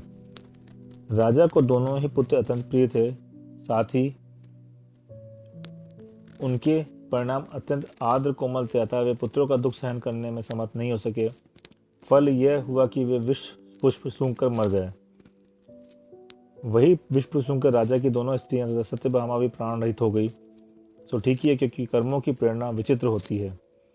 घाती खंड के पूर्वाध भाग में जो उत्तर कुरु नाम का प्रदेश है, उसमें राजा तथा सिंह नदी दोनों दंपत्ति हुए और अंधता नाम की रानी आर्य तथा सत्यभामा उसकी स्त्री हुई। इस प्रकार वे सब भोग भूमि के भोग भोगते हुए सुख से रहने लगे। अतंतर कोई एक विद्याधर युद्ध करने के लिए दोनों भाइयों के बीच प्रवेश करने लगा और तुम दोनों व्यर्थी को युद्ध कर रहे हो, यह तो तुम्हारी छोटी बहन है। उसके वचन सुनकर दोनों कुमारों ने आश्चर्य से पूछा कि यह कैसे। उत्तर में विद्याधर ने कहा कि घाती खंड द्वीप के पूर्व भाग में मेरु पर्वत से पूर्व की ओर एक पुष्कलावती नाम का देश है। उसमें विजयात पर्वत की दक्षिण श्रेणी पर आदित्य भाम नाम का नगर है। उसमें सुकंडली नाम का विद्याधर राज्य करता है। सुकंडली की स्त्री का नाम मित्रसेना है। मैं उन दोनों का मणिकुंडल नाम का पुत्र हूँ। मैं किसी समय पुंडरी की नगरी में गया था। वहाँ अमित प्रभ जिनेन्द्र से सनातन धर्म का स्वरूप सुनकर मैंने अपने पूर्व पूछे। उत्तर में वे कहने लगे कि तीसरे पुष्कर द्वीप में पश्चिम मेरु पर्वत से पश्चिम की ओर सरिद नाम का देश है। उसके मध्य में वीतशोक नाम का नगर है। उसके राजा का नाम चक्रध्वज था। चक्रध्वज की स्त्री का नाम कनक मालिका था। उन दोनों की कलकलता और पद्मलता नाम की दो पुत्रियां उत्पन्न हुई। उसी राजा की एक विद्युतमती नाम की दूसरी रानी थी। उसके पद्मावती नाम की पुत्री हुई। इस प्रकार उन सबका समय सुख से बीत रहा था। किसी दिन काल अवधि के निमित्त से रानी कनकमाला और उनकी दोनों पुत्रियों ने अमृतसेना नाम की गणनी के वचन रूपी रसायन का पान किया, जिससे वे तीनों मर के प्रथम स्वर्ग में देव हुए। इधर पद्मावती ने देखा कि एक वैश्या दो कमियों को प्रसन्न कर रही है। उसे देखकर पद्मावती ने भी वैसे होने की इच्छा की। वह मरकर वह स्वर्ग में अप्सरा हुई। तदंतर कनकमाला का जीव वहां से चयकर मणिकुंडली नाम का राजा हुआ और दोनों पुत्रियों के जीव रत्नपुर नगर में राजपुत्र हुए। जिस अप्सरा का उल्लेख ऊपर आ चुका है, वह स्वर्ग से चयकर अनंतमती हुई। इसी अनंतमती को लेकर आज तुम दोनों राजपुत्रों में युद्ध हो रहा है। इस प्रकार जिनेन्द्र देव की कही हुई वाणी सुनकर अन्याय करने वाले और धर्म को न जानने वाले तुम लोगों को रोकने के लिए मैं यहाँ आया हूँ। इस प्रकार विद्याधर के वचनों से दोनों का कलह दूर हो गया। दोनों को आत्मज्ञान उत्पन्न हो गया और दोनों को शीघ्र ही वैराग उत्पन्न हो गया। दोनों ने सुधर्म गुरु के पास दीक्षा ली। दोनों ही मोक्ष मार्ग के अंत तक पहुंचे। दोनों ही छायिक अनंत ज्ञान आदि गुणों के धारक हुए और दोनों को ही अंत में निर्वाण प्राप्त हुआ। तथा अनंतमती ने भी हृदय में श्रावक के संपूर्ण व्रत धारण किए और अंत में स्वर्गलोक प्राप्त किया। सो ठीक ही है, क्योंकि सज्जनों के अनुग्रह से कौन सी वस्तु नहीं मिलती। राजा श्रीशेण का जीव भोग भूमि से चलकर सौदम स्वर्ग के श्रीप्रभ नाम के विमान में श्रीप्रभ नाम का देव हुआ। रानी सिंह नदी का जीव उसी जीव स्वर्ग के श्रीनलय विमान में विद्युतप्रमा नाम की देवी हुई। सत्यभामा ब्राह्मणी और अनिता नाम की रानी के जीव क्रमशः विमल प्रभ विमान में शुक्लप्रमा नाम की देवी और विमल प्रभ नाम के देव हुए। राजा श्रीशेण का जीव 5 पल्ले प्रमाण आयु के अंत में वहां से चयकर इसी तरह की लक्ष्मी से संपन्न तू अर्क कीर्ति का पुत्र हुआ है। सिंह नंदिता तुम्हारी ज्योति प्रभा नाम की स्त्री है और देवी अनिता का जीव श्री विजय हुआ है, सत्यभामा सुतारा हुई है और पहले का दुष्ट कपिल चिरकाल तक दुर्गतियों में भ्रमण कर संभूतरण नाम के वन में ऐरावती नदी के किनारे तापसियों के आश्रम में कौशिक नाम की तापस की चपल वेदना स्त्री से मृंगशृंग नाम का पुत्र हुआ है। वहां पर उस दुष्ट ने बहुत समय तक खोखरी तापसियों के व्रत पालन किए। किसी एक दिन चपल वेग विद्याधर की लक्ष्मी देखकर उस मूर्ख के मन में विद्वान जिसकी निंदा करते हैं ऐसा निदान बंद किया। उसी के फल से यह अश्नि घोष हुआ है और पूर्व स्नेह के कारण इसने सुतारा का हरण किया है। तेरा जीव आगे होने वाले 9वें भव में सज्जनों को शांति देने वाला 5वां चक्रवर्ती और शांतिनाथ नाम का 16वां तीर्थंकर होगा। इस प्रकार जिनेन्द्र रूपी चंद्रमा की फैली हुई वचन रूपी चांदनी की प्रभा से संबंध से इंद्र विद्याधरों के इंद्र अमित तेज का हृदय रूपी कुमुदों से भरा सरोवर खिल उठा। उसी समय अश्निघोष, उनकी माता स्वयं प्रभा, सुतारा तथा अन्य कितने ही लोगों ने विरक्त होकर शेष संयम धारण किया। चक्रवर्ती के पुत्र को आदि लेकर बाकी सबके सब लोग जिनेन्द्र भगवान की स्तुति कर तो 3 प्रदक्षिणा देकर अमित तेज के साथ यथायोग स्थान पर चले गए। इधर अर्क कीत्र का पुत्र अमित तेज समस्त पर्वों में उपवास करता था। यदि कदाचित ग्रहण किए हुए व्रत की मर्यादा का भंग होता था तो उसके योग में प्रायश्चित लेता था। सदा महापूजा करता था, आदर से पात्र दानादि करता था, धर्म कथा सुनता था, भव्यों को धर्मोपदेश देता था, निशंकित आदि गुणों का विस्तार करता था, दर्शन मोह को नष्ट करता था, सूर्य के समान अपरिमित तेज का धारक था और चंद्रमा के समान सुख से देखने योग्य था। वह संयमी के समान शांत था, पिता की तरह प्रजा का पालन करता था और दोनों लोगों के हित करने वाले धार्मिक कार्यों को निरंतर प्रवृत्ति रखता था। प्रज्ञप्ति, काम रूपिणी, अग्निस्तंभिनी, उदक स्तंभिनी, विश्व प्रवेशिनी, अप्रतिघात गामिनी, आकाशगामिनी, उत्पादिनी, वशीकरण, दशमी, आवेशनी, माननीय प्रस्थापिनी, प्रमोहनी, प्रहरणी, संक्रामणी, आवर्तनी, संग्रहणी, भंजनी, विपाटनी, प्रावर्तिकी, प्रमोदिनी, महापणी, प्रभावती, प्रलापिनी, निक्षेपणी, शर्वरी, चांडाली, मांतकी, गौरी, षडिंका, श्री मत्स्यकन्या, शतशंकुला, कुंभाडी, विरल वेगिका, रोहिणी, मनोवेगा, महावेगा, चंडवेगा, चपलावगा, लघुकरी, पर्णलघु, वेगावती, शीतदा, उष्णता, वेताली, महाज्वाला, सर्व विद्या छेदनी, युद्धवीर्या, बंधमोचनी, प्रहारावर्णी, भ्रामरी, अभोगनी इत्यादि कुल और जाति में उत्पन्न हुई अनेक विद्याएं सिद्ध की। उन सब विद्याओं का पारगमी होकर वह योगी के समान सुशोभित हो रहा। दोनों श्रेणियों का अधिपति होने से वह सब विद्याधरों का राजा था और इस प्रकार विद्याधरों का चक्रवर्ती पना पाकर वह चिरकाल तक भोग भोगता रहा। किसी एक दिन विद्याधरों के अधिपति अमित तेज ने दमवर नामक चाणक्य मुनि को विधि पूर्वक आहार देकर पंचाक्षर प्राप्त किए। किसी एक दिन अमित तेज तथा श्री विजय ने मस्तक झुकाकर अमर गुरु और देव गुरु नामक 2 श्रेष्ठ मुनियों का नमस्कार किया, धर्म का यथार्थ स्वरूप देखा और वचनामृत का पान किया और ऐसा संतोष प्राप्त किया मानो अजर अमर पना ही प्राप्त कर लिया हो। तदनंतर श्री विजय ने अपने पिता के पूर्व भाव का संबंध पूछा, जिससे समस्त पापों को नष्ट करने वाले भगवान अमर गुरु कहने लगे। उन्होंने विश्वनंदी के भाव से लेकर समस्त वृत्तांत कह सुनाया। उसे सुनकर अमित तेज ने भोगों का निदान बंद किया। अमित तेज तथा श्री विजय दोनों ने कुछ काल तक विद्या तथा भूमि गोचरियों के सुखामृत का पान किया। तदंतर दोनों ने विपुलमती और विमलमती नाम के मुनियों के पास अपनी आयु 1 मास मात्र की रह गई है ऐसा सुनकर अर्क तेज तथा श्रीदत्त नाम के पुत्रों के लिए राज दे दिया। बड़े आदर से अष्टानिक पूजा की और नंदन नाम के मुनिराज के समीप चंदन वन में सब परिग्रह का त्याग कर प्रायोपगमन संन्यास धारण किया। अंत में समाधि मरण कर शुद्ध बुद्धि का धारक विद्याधरों का राजा अमित तेज 13वें स्वर्ग के नंदावर्त विमान में रविचूल नाम का देव हुआ और श्री विजय भी इसी स्वर्ग के स्वस्तिक विमान में मणिचूल नाम का देव हुआ। वहां दोनों की आयु 20 सागर की थी। आयु समाप्त होने पर दोनों वहां से च्युत हुए। उनमें से रविचुल नाम का देव नंदावत विमान से च्युत होकर जम्बूद्वीप के पूर्व विदय क्षेत्र में स्थित पत्सकासी देश के प्रभावर के नाम के राजा स्मृति सागर और उनकी रानी वसुंधरा के अपराजित नाम का पुत्र हुआ। मणिचुल भी स्वस्तिक विमान से च्युत होकर उसी राजा की अनुमति नाम की रानी से अनंतवीर नाम का लक्ष्मी संपन्न पुत्र हुआ।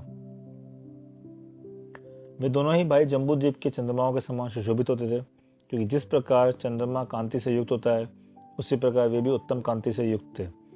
जिस प्रकार चंद्रमा कुवलय नील कमलों को आह्लादित करता है उसी प्रकार वे भी कुवलय पृथ्वी मंडल को आह्लादित करते थे। जिस प्रकार चंद्रमा तृष्णा तृषा और अताप को दूर करता है उसी प्रकार वे भी तृष्णा रूपी अताप दूर करने दुख को दूर करते थे। और जिस प्रकार चंद्रमा कलाधर 16 कलाओं का धारक होता है उसी प्रकार वे भी अनेक कलाओं अनेक चतुराइयों के धारक थे। अथवा वे दोनों भाई बाल सूर्य के समान जान पड़ते थे, क्योंकि जिस प्रकार बाल सूर्य पद्मानंद कर कमलों को आनंदित करने वाला होता है उसी प्रकार वे दोनों भाई भी पद्मानंद कर लक्ष्मी को आनंदित करने वाले थे। जिस प्रकार बाल सूर्य भास्वतु वपु दैदीप्यमान शरीर का धारक होता है उसी प्रकार वे दोनों भाई भी दैदीप्यमान शरीर के धारक थे। जिस प्रकार बाल सूर्य ध्वस्त तामस अंधकार को नष्ट करने वाला होता है उसी प्रकार वे दोनों भाई भी ध्वस्त तामस ज्ञान अंधकार को नष्ट करने वाले थे। जिस प्रकार बाल सूर्य नित्योदय होते हैं उनका उद्गमन निरंतर होता रहता है उसी प्रकार वे दोनों भाई भी नित्योदय थे, उनका ऐश्वर्य निरंतर विद्यमान रहता था। और जिस प्रकार बाल्य सूर्य जगत तीर्थ जगत चक्षु नाम को धारण करते हैं उसी प्रकार दोनों भाई भी जगत नेत्र जगत के लिए नेत्र के समान थे। वे दोनों भाई कलावान थे परंतु कभी किसी को ठगते नहीं थे, प्रताप सहित थे परंतु किसी को दाह नहीं पहुंचाते थे। दोनों करों दोनों प्रकार के टैक्सों से आयात और निर्यात करों से रहित होने पर भी सत्कार उत्तम कार्य करने वाले तथा उत्तम हाथों से सहित थे। इस प्रकार वे अत्यंत सुशोभित हो रहे थे। रूप की अपेक्षा उन्हें कामदेव की उपमा नहीं दी जा सकती, क्योंकि वह अशरीरता को प्राप्त हो चुका था और नीति की अपेक्षा परस्पर एक दूसरे को जीतने वाले गुरु तथा शुक्र उन दोनों के समान नहीं थे। भगवत लोक में सुंदरता के लिए कामदेव की उपमा दी जाती है, परंतु उन दोनों भाइयों के लिए कामदेव की उपमा संभव नहीं थी, क्योंकि वे दोनों शरीर से सहित थे और कामदेव शरीर से रहित था। इसी प्रकार लोक में नीति विज्ञप्ता के लिए गुरु बृहस्पति और शुक्र शुक्लाचार्य की उपमा दी जाती है, परंतु उन दोनों भाइयों के लिए उनकी उपमा लागू नहीं होती थी, क्योंकि वे गुरु और शुक्र परस्पर एक दूसरे को जीतने वाले थे, परंतु वे दोनों परस्पर में एक दूसरे को नहीं जीत सकते थे। सूर्य के द्वारा रची हुई छाया कभी घटती है तो कभी बढ़ती है, परंतु उन दोनों भाइयों के द्वारा की हुई छाया बढ़ते हुए वृक्ष के समान छाया के समान निरंतर बढ़ती ही रहती थी। वे न कभी युद्ध करते थे और न कभी शत्रुओं पर चढ़ाई करते थे, फिर भी शत्रु उन दोनों के साथ सदा संधि करने के लिए उत्सुक बने रहते थे। इस तरह जिन्हें राज लक्ष्मी अपने कटाक्षों का विषय बना रही थी, ऐसे वे दोनों भाई नवीन अवस्था को पाकर शुक्ल पक्ष की अष्टमी के चंद्रमा के समान बढ़ते ही रहते थे। अब मेरे दोनों योग्य पुत्रों की अवस्था राज्य का उपभोग करने योग्य हो गई है, ऐसा विचार कर किसी एक दिन के पिता ने भोगों में प्रीति करना छोड़ दिया। उसी समय इच्छा रहित राजा ने देवतुल्य दोनों भाइयों को बुलाकर उनका अभिषेक किया। एक को राज्य देकर दूसरे को युवराज बना दिया तथा स्वयं प्रभ नामक जिनेन्द्र के चरण में समीप जाकर संयम धारण किया। धर्मेंद्र की रिद्धि देखकर उसने निदान बंद किया। उसने दूषित होकर बाल तप करता रहा। वह सांसारिक सुख प्राप्त करने का इच्छुक था। आयु के अंत में विशुद्ध परिणामों से मरा और धर्मेंद्र अवस्था को प्राप्त हुआ। इधर जिस प्रकार उत्तम भूमि के बीज तथा उनसे उत्पन्न हुए अंकुर जल के सिंचन की वृद्धि को प्राप्त होते हैं, उसी प्रकार वे दोनों भाई राज तथा युवराज का पद पाकर नीति रूप जल के सिंचन से वृद्धि को प्राप्त हुए। जिस प्रकार सूर्य की तेजस्वी किरणें प्रकट होकर सबसे पहले समस्त पर्वत के मस्तकों शिखरों पर अपना स्थान जमाती है, उसी प्रकार दोनों भाइयों की प्रकट हुई प्रतापपूर्ण नीति को किरणों ने आक्रमण कर सर्वप्रथम समस्त राजाओं के मस्तक पर अपना स्थान जमाया। जिनका पुण्य प्रकट हो रहा है, ऐसे दोनों भाइयों की राजलक्ष्मी नहीं थी और स्वयं भी दोनों तरुण थे, इसलिए सदृश समागम के कारण उनमें जो प्रीति उत्पन्न हुई थी उसने उनकी भोग शक्ति को ठीक ही बढ़ा दिया था।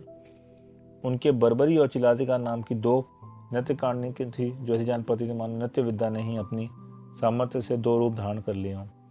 किसी एक दिन दोनों राजा बड़े हर्ष के साथ उस नृत्यकारिणी का नृत्य देखते हुए सुख से बैठे थे, उसी समय नारद जी आ गए। दोनों भाई नृत्य देखने में आसक्त थे, अतः नारद जी का आदर नहीं कर सके। वे क्रूर तो पहले से ही थे, इस प्रकार से उनका अभिप्राय और भी खराब हो गया। वे उन दोनों भाइयों के समीप आते हुए ऐसे जान पड़ते थे मानो सूर्य और चंद्रमा के समीप राहु आ रहा हो। अत्यंत जलती हुई क्रोधाग्नि की शिखाओं से उनका मन संतप्त हो गया था। जिस प्रकार जेठ के महीने में दोपहर के समय सूर्य जल लगता है, उसी प्रकार उस समय नारद जी जल रहे थे, अत्यंत कुपित हो रहे थे। कलह प्रेमी नारद जी ने उसी समय सभा के बीच में से निकलकर आए और क्रोधजन्य वेग से शीघ्र ही शिव मंदिर नगर जा पहुंचे। वहां सभा के बीच में राजा दमितारी को अपने आसन पर बैठा था। ऐसा जान पता था मानो अस्ताचल की शिखर पर स्थित पतोन्मुख सूर्य ही हो। उसने नारद जी को आता देख लिया और शीघ्र ही उठकर उनका प्रणाम किया और ऊंचे सिंहासन पर बैठाया। जब नारद जी आशीर्वाद देकर बैठ गए, उनसे पूछा कि आप क्या उद्देश्य लेकर हमारे यहाँ पधारे हैं? क्या मुझे संपत्ति देने के लिए पधारे हैं अथवा कोई बड़ा भारी पद प्रदान करने के लिए आपका समागम हुआ है? यह सुनकर नारद जी का मुख कमल खिल उठा। वे राजा को हर्ष उत्पन्न करने वाले, प्रीति बढ़ाने वाले वचन कहने लगे। उन्होंने कहा कि राजन, मैं तुम्हारे लिए सारभूत वस्तुएं खोजने के लिए निरंतर घुमा करता हूँ। मैंने आज 2 नृत्यकारिणी देखी हैं जो आपके ही योग्य हैं। वे इस समय ठीक स्थानों में स्थित नहीं हैं। मैं ऐसी अनिष्ट बात कहने के लिए समर्थ नहीं हूँ, इसीलिए आपके पास आया हूँ। क्या कभी चूड़ामणि की स्थिति चरणों के बीच सहन की जा सकती है? इस समय जिनसे कोई लड़ने वाला नहीं है, जो नवीन लक्ष्मी के मत से उद्धत हो रहे हैं और झूठ मूठी विजिगीषु बने हुए हैं, ऐसे प्रभाकर नगरी के स्वामी राजा अपराजित और अनंतवीर हैं। वे सप्त व्यसनों में आसक्त होकर प्रमादी हो रहे हैं, इसलिए सरलता से नष्ट किए जा सकते हैं। संसार का सारभूत व नित्य कारणियों का जोड़ा है, उन्हीं के घर में अवस्थित है, उसे आप सुख से ग्रहण कर सकते हैं। दूध भेजने से वह आज ही लीला मात्र में तुम्हारे पास आ जाएगा। इसलिए अत्यंत दुर्लभ वस्तु जब हाथ के समीप ही विद्यमान है तो समय बिताना अच्छा नहीं है। इस प्रकार यमराज के समान पापी नारद ने जिसे प्रेरणा दी है, जिसका मरण अत्यंत निकट है, ऐसे दमितारी नारद की बात में आ गया। नित्य कारिणी की बात सुनते ही उसका चित्त मुग्ध हो गया। उसने उसी समय वत्स कावती देश के पराक्रमी राजा अपराजित और अनंतवीर के पास प्रकट अर्थ को निवेदन करने वाले दूत के साथ भेजा। वह दूत भी राजा की आज्ञा के बीच में दिन नहीं बताता हुआ शीघ्र ही प्रभाकरीपुरी पहुंचा। उस समय दोनों भाई पौषधोपवास का व्रत लेकर जिन मंदिर में बैठे हुए थे, उन्हें देखकर बुद्धिमान दूत ने मंत्री के मुख से अपने आने का समाचार भेजा और अपने साथ लाई हुई भेंट दोनों भाइयों के लिए तर्क समर्पण की।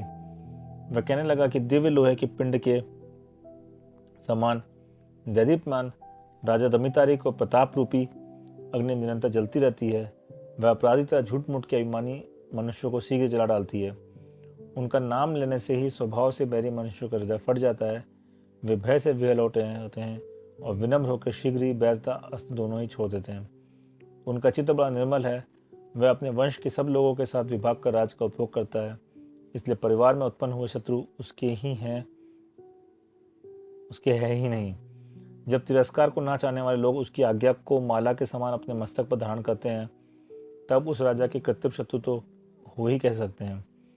वह अपने चरण पीठ के समीप नबरीभूत हुए समस्त विद्याधरों के मुकुट के अग्रभाग की मणियों की किरणों से इंद्रधनुष बनाया करता है। शत्रुओं को जीतने से उत्पन्न हुआ उसका यश कुंद पुष्प तथा चंद्रमा के समान शोभायमान है। उसके ऐसे मनोहर यश की को कन्याएं दिग्गजों के दांतों के समीप निरंतर गाती रहती है। जिस प्रकार महावतों के द्वारा बड़े बड़े दुर्जय हाथी वश कर लिए जाते हैं, उसी प्रकार उसके द्वारा भी बड़े बड़े दुर्जय राजा वश कर लिए गए हैं। इसलिए उसका दमितारी यह नाम सार्थक प्रसिद्धि को धारण करता है। यद्यपि उसकी प्रताप रूपी अग्नि ने समस्त शत्रु रूपी ईंधन को जला डाला है, तो भी अग्नि कुमार देव के समान भयंकर दिखने वाली उसकी प्रताप रूपी अग्नि निरंतर जलती रहती है। उसी श्रीमान दमितारी राजा ने दोनों नित्य कारणियां मांगने के लिए मुझे आपके पास भेजा है। सो प्रीति बढ़ाने के लिए आपको अवश्य देनी चाहिए। आपकी नित्य कारणियां पृथ्वी में प्रसिद्ध हैं, अतः उसी के योग्य हैं। नित्य कारणियों को देने से वह तुम दोनों को प्रसन्न होगा और अच्छा फल प्रदान करेगा। इस प्रकार उस दूत ने कहा। राजा ने उसे दूत को विश्राम करने के लिए भेजा और मंत्रियों को बुलाकर पूछा कि इस परिस्थिति में क्या करना चाहिए। उनके पुण्य कर्म के उदय से तीसरे भोग की विद्या देवताएं शीघ्र ही आ पहुंची और अपना स्वरूप दिखाकर स्वयं ही कहने लगी कि हम लोग आपके द्वारा अपने इष्ट कार्य में लगाने के योग्य हैं। आप लोग अस्थान में व्यर्थ ही व्याकुल ना हो, ऐसा उन्होंने बड़े आदर से कहा। देवताओं की बात सुनकर दोनों भाइयों ने अपना राज्य का भार अपने मंत्रियों पर रखकर नर्तकियों का वेश धारण किया और दूत से कहा कि चलो चलें। राजाओं ने हमको भेजा है, हम दोनों को भेजा है। इस प्रकार दूत का वार्तालाप कर वे दोनों शिव मंदिर नगर पहुंचे और वहां किसी गुण अर्थ की आलोचना करते हुए राजभवन में वशिष्ठ हुए। वहां उन्होंने विद्याधरों के राजा दमितारी के यथायोग्य दर्शन किए। राजा दमितारी ने संतुष्ट होकर उनके साथ शांतिपूर्ण शब्दों में संभाषण किया, उनका आदर सत्कार किया। दूसरे दिन मन को हरण करने वाले अंगकार, करण, रस और भावों के परिपूर्ण उनका नृत्य देखे बहुत ही हर्ष तथा संतोष का अनुभव किया। एक दिन उसने दोनों से कहा, हे सुंदरियों, आप अपनी सुंदर नृत्य कला हमारी पुत्री को सिखला दीजिए। यह कहकर उसने अपनी कनकशी नाम की पुत्री उन दोनों के लिए सौंप दी। वे दोनों उस राजपत्री को लेकर यथायोग्य नृत्य करने लग गए। एक दिन उन्होंने भावी चक्रवर्ती के गुणों से गुम्फित निम्न प्रकार का गीत गाया, जिससे अपने कुल बल आदि गुणों के द्वारा पृथ्वी पर समस्त राजाओं को जीत लिया है, जो अपने शरीर की संपत्ति से कामदेव को भी लज्जित करता है, संसार में अत्यंत श्रेष्ठ है और सुंदर स्त्रियों के विलास तथा मनोहर चितवनों का घर है, ऐसे अनंत वीर इस नाम के प्रसिद्ध स्वामी तुम सबकी रक्षा करें। उस गीत के सुनते ही जिसके शरीर में कामदेव ने प्रवेश किया है, ऐसी राजपुत्री ने उन दोनों से पूछा, जिसकी स्तुति की जा रही है वह कौन है, यह कहिए। उत्तर में उन्होंने कहा कि वह प्रभाकरी पुरी का अधिपति है, राजा स्मित सागर से उत्पन्न हुआ है, महामणि के समान राजाओं के मस्तक पर स्थित चूड़ामणि के समान जान पड़ता है। स्त्री रूपी कल्पलता के चढ़ने के लिए ही मानो कल्पवृक्ष ही है और स्त्री रूपी भमरी के उपभोग करने के योग्य मुख कमल से सुशोभित है। इस प्रकार उन दोनों के द्वारा अनंत वीर के रूप तथा लावण्य आदि का वर्णन सुनकर जिनकी प्रीति दूनी हो गई है, ऐसी विद्याधर की पुत्री कनकशी बोली, क्या वह देखने को मिल सकता है? उत्तर में उन्होंने कहा, हे कन्या, तुझे अच्छी तरह मिल सकता है। ऐसा कहकर उन्होंने अनंत वीर का साक्षात रूप दिखला दिया। उसे देखकर कनकशी काम जोर से विहल हो गई और उसे लेकर वे दोनों नृत्य करने आकाश मार्ग से चली गई। विद्याधरों के स्वामी दमितारी ने यह बात अंतापुर के अधिकारियों के कहने से सुनी और उन दोनों को वापस लाने के लिए अपना योद्धा भेजे। बलवान बलभद्र ने योद्धाओं का आगमन देखकर कन्या सहित छोटे भाई को दूर रखा और स्वयं लौटकर युद्ध किया। जब बलभद्र ने चिरकाल तक युद्ध कर उन योद्धाओं को यमराज के पास भेज दिया, तब दमितारी ने कुपित होकर युद्ध करने में समर्थ दूसरे योद्धाओं को आज्ञा दी। वे योद्धा भी जिस प्रकार समुद्र में पहाड़ डूब जाते हैं, उसी प्रकार बलभद्र की खड़कधारा के विशाल पानी में डूब गए। यह सुनकर दमितारी को बड़ा आश्चर्य हुआ। उसने मंत्रियों को बुलाकर कहा कि यह प्रभाव नृत्यकारिणियों का नहीं हो सकता। ठीक बात क्या है, आप लोग कहें। मंत्रियों ने सब बात ठीक ठीक जानकर राजा से कही। उस समय जिस प्रकार ईंधन पाकर अग्नि प्रज्वलित हो जाती है अथवा सिंह का क्रोध भड़क उठता है, उसी प्रकार राजा दमितारी भी कुपित होकर स्वयं युद्ध करने के लिए अपनी सेना के साथ लेकर चला। परंतु विद्या और पराक्रम से युक्त एक बलभद्र ने ही उन सबको मार गिराया, सिर्फ दमितारी को ही बाकी छोड़ा। इधर जिस प्रकार मदोन्मत्त हाथी के ऊपर सिंह आट उठता है, उसी प्रकार बड़े भाई को मारने के लिए आते हुए यमराज के समान दमितारी को देखकर अनंतवीर उस पर टूट पड़ा। अधिक पराक्रमी अनंतवीर ने उसके साथ अनेक प्रकार का युद्ध किया तथा विद्या और बल के मत से उद्धत उस दमितारी को मद रहित कर निश्चेष्ट बना दिया। अब की बार विद्याधरों के राजा दमितारी ने चक्र लेके राजा अनंतवीर के सामने फेंका, परंतु वह चक्र उनकी प्रदक्षिणा देकर उनके दाहिने कंधे के समीप ठहर गया। जिस प्रकार योगी राज धर्मचक्र के द्वारा मृत्यु को नष्ट कर देते हैं, उसी प्रकार पराक्रमी भावी नारायण ने उसी चक्र के द्वारा दमितारी को नष्ट कर दिया, मार डाला। इस तरह युद्ध समाप्त कर दोनों भाई आकाश में जा रहे थे कि पूज्य पुरुषों का कहीं उल्लंघन न हो जाए। इसी भय से मानो उनका विमान सहसा रुक गया। यह विमान किसी ने कील दिया है अथवा किसी अन्य कारण से आगे नहीं जा सकता है, ऐसा सोचकर वे दोनों भाई चारों ओर देखने लगे। देखते ही उन्हें समोर दिखाई दिया। ये मान स्तंभ है, ये सरोवर है, ये 4 वन है और ये गंधकुटी के बीच में कोई जिनराज विराजमान है। ऐसा कहते हुए अनंत वीर और उनके भाई बलदेव वहां उतरे। उतरते हुए उन्हें मालूम हुआ कि ये जिनराज शिव मंदिर नगर के स्वामी हैं। राजा कनक पुंग और रानी जयवती के पुत्र हैं। दमितारी के पिता हैं और कीर्तिधर इनका नाम है। इन्होंने विरक्त होकर शांतिकर मुनिराज के समीप पारमेश्वरी दीक्षा धारण की है। 1 वर्ष का प्रतिमा योग धारण कर जब इन्हें केवल ज्ञान प्राप्त हुआ है, तब इंद्र आदि देवों ने बड़ी भक्ति से इनकी पूजा की थी। ऐसा कहकर उन दोनों भाइयों ने जिनराज की 3 प्रदक्षिणा दी, बार बार नमस्कार किया, धर्म कथाएं सुनी और अपने पापों को नष्ट कर दोनों ही भाई वहां बैठ गया। कनकश्री भी उनके साथ बैठ गई थी। उसने अपने पितामह को भक्तिपूर्वक नमस्कार किया और घातिया कर्मों को नष्ट करने वाले उक्त जिनराज से अपने भावांतर पूछे। ऐसा पूछने पर परोपकार करना ही जिनकी समस्त चेष्टाओं का फल है, ऐसे जिनेन्द्र देव अपने वचनामृत रूप से जल से कनकश्री को संतुष्ट करने के लिए इस प्रकार कहने लगे। इसी जम्बूद्वीप की भरत क्षेत्र की भूमि पर एक शंख नाम का नगर था। उसमें देविल नाम का वैश्य रहता था।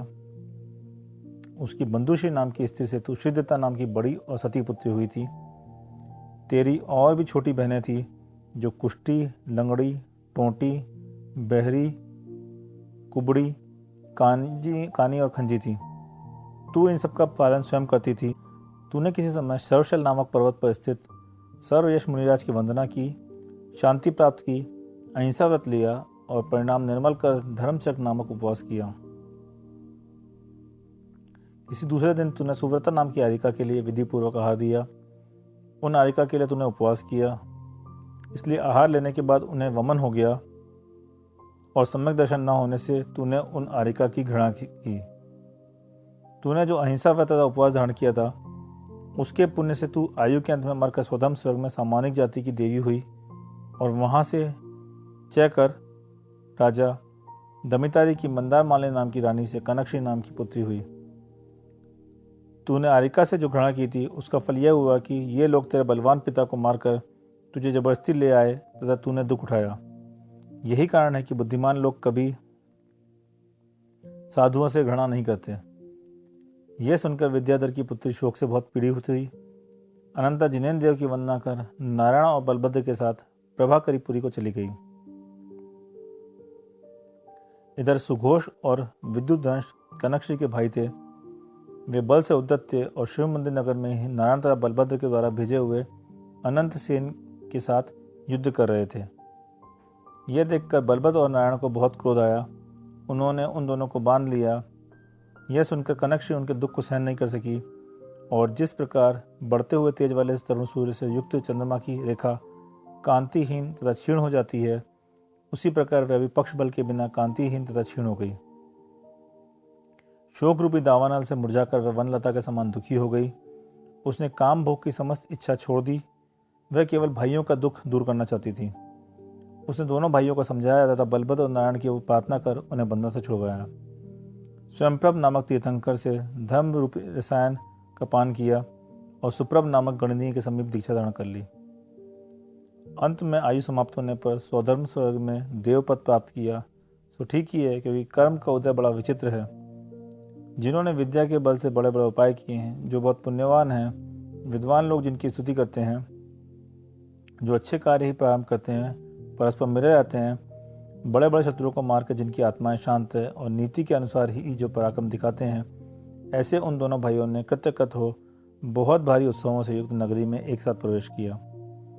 अलंग शांति को धारण करने वाले अपराजित ने प्रसिद्ध विद्याधरों को जीतकर विद्याधरों के स्वामी का पद तथा बलभद्र का पद प्राप्त किया और इस तरह केवल नाम से ही नहीं किंतु भाव से भी अपना नाम अपराजित नाम चिरकाल तक प्रकट किया। शत्रुओं की शक्ति को दमन करने वाले दमितारी को जिसने युद्ध में उसी के चक्र से मारकर तथा 3 खंड का राज्य प्राप्त किया तथा अपने वीर से सूर्य को जीता तथा सूर्यवीरों में अत्यंत शूर था, ऐसे अनंत वीर पृथ्वी में सर्वश्रेष्ठ था। बंदीजन उस अनंत वीर नारायण को उस समय इस प्रकार स्तुति करते थे कि तू निरंतर आलोचना की हुई मंत्र शक्ति के अनुसार चलता है। दैदीप्यमान प्रताप पाग्नि की ज्वालाओं से तूने शत्रुओं के वंश रूपी बांसों के वन को भस्म कर डाला है। तू सब नारायणों में शेष नारायण है। जो शत्रु तुझे कुपित करता है, वह क्षण भर में यमराज की जलती हुई ज्वालाओं से आलीन व्याप्त हुआ दिखाई देता है। जिसके शत्रु रूपी बादलों का उपरोध नष्ट हो गया है, जो सदा अपने बड़े भाई के बतलाए हुए मार्ग पर चलता है, काल लब्धि से जिसे विशुद्धता प्राप्त हुई है, जिसने अपनी दीप्ति से समस्त दिग्मंडल को व्याप्त कर लिया है और जिसका तेज अत्यंत उग्र है, ऐसा वह नारायण अपनी नगरी में उस प्रकार निवास करता था जिस प्रकार सूर्य शरद ऋतु में निवास करता है। इस प्रकार आर्ष नाम से प्रसिद्ध भगवत भद्राचार्य प्रणीत त्रिपस्थि लक्षण महापुराण संग्रह में अपराजित बलभद्र और अनंतवीर नारायण के अभ्युदय का वर्णन करने वाला 62वां पर्व समाप्त हुआ।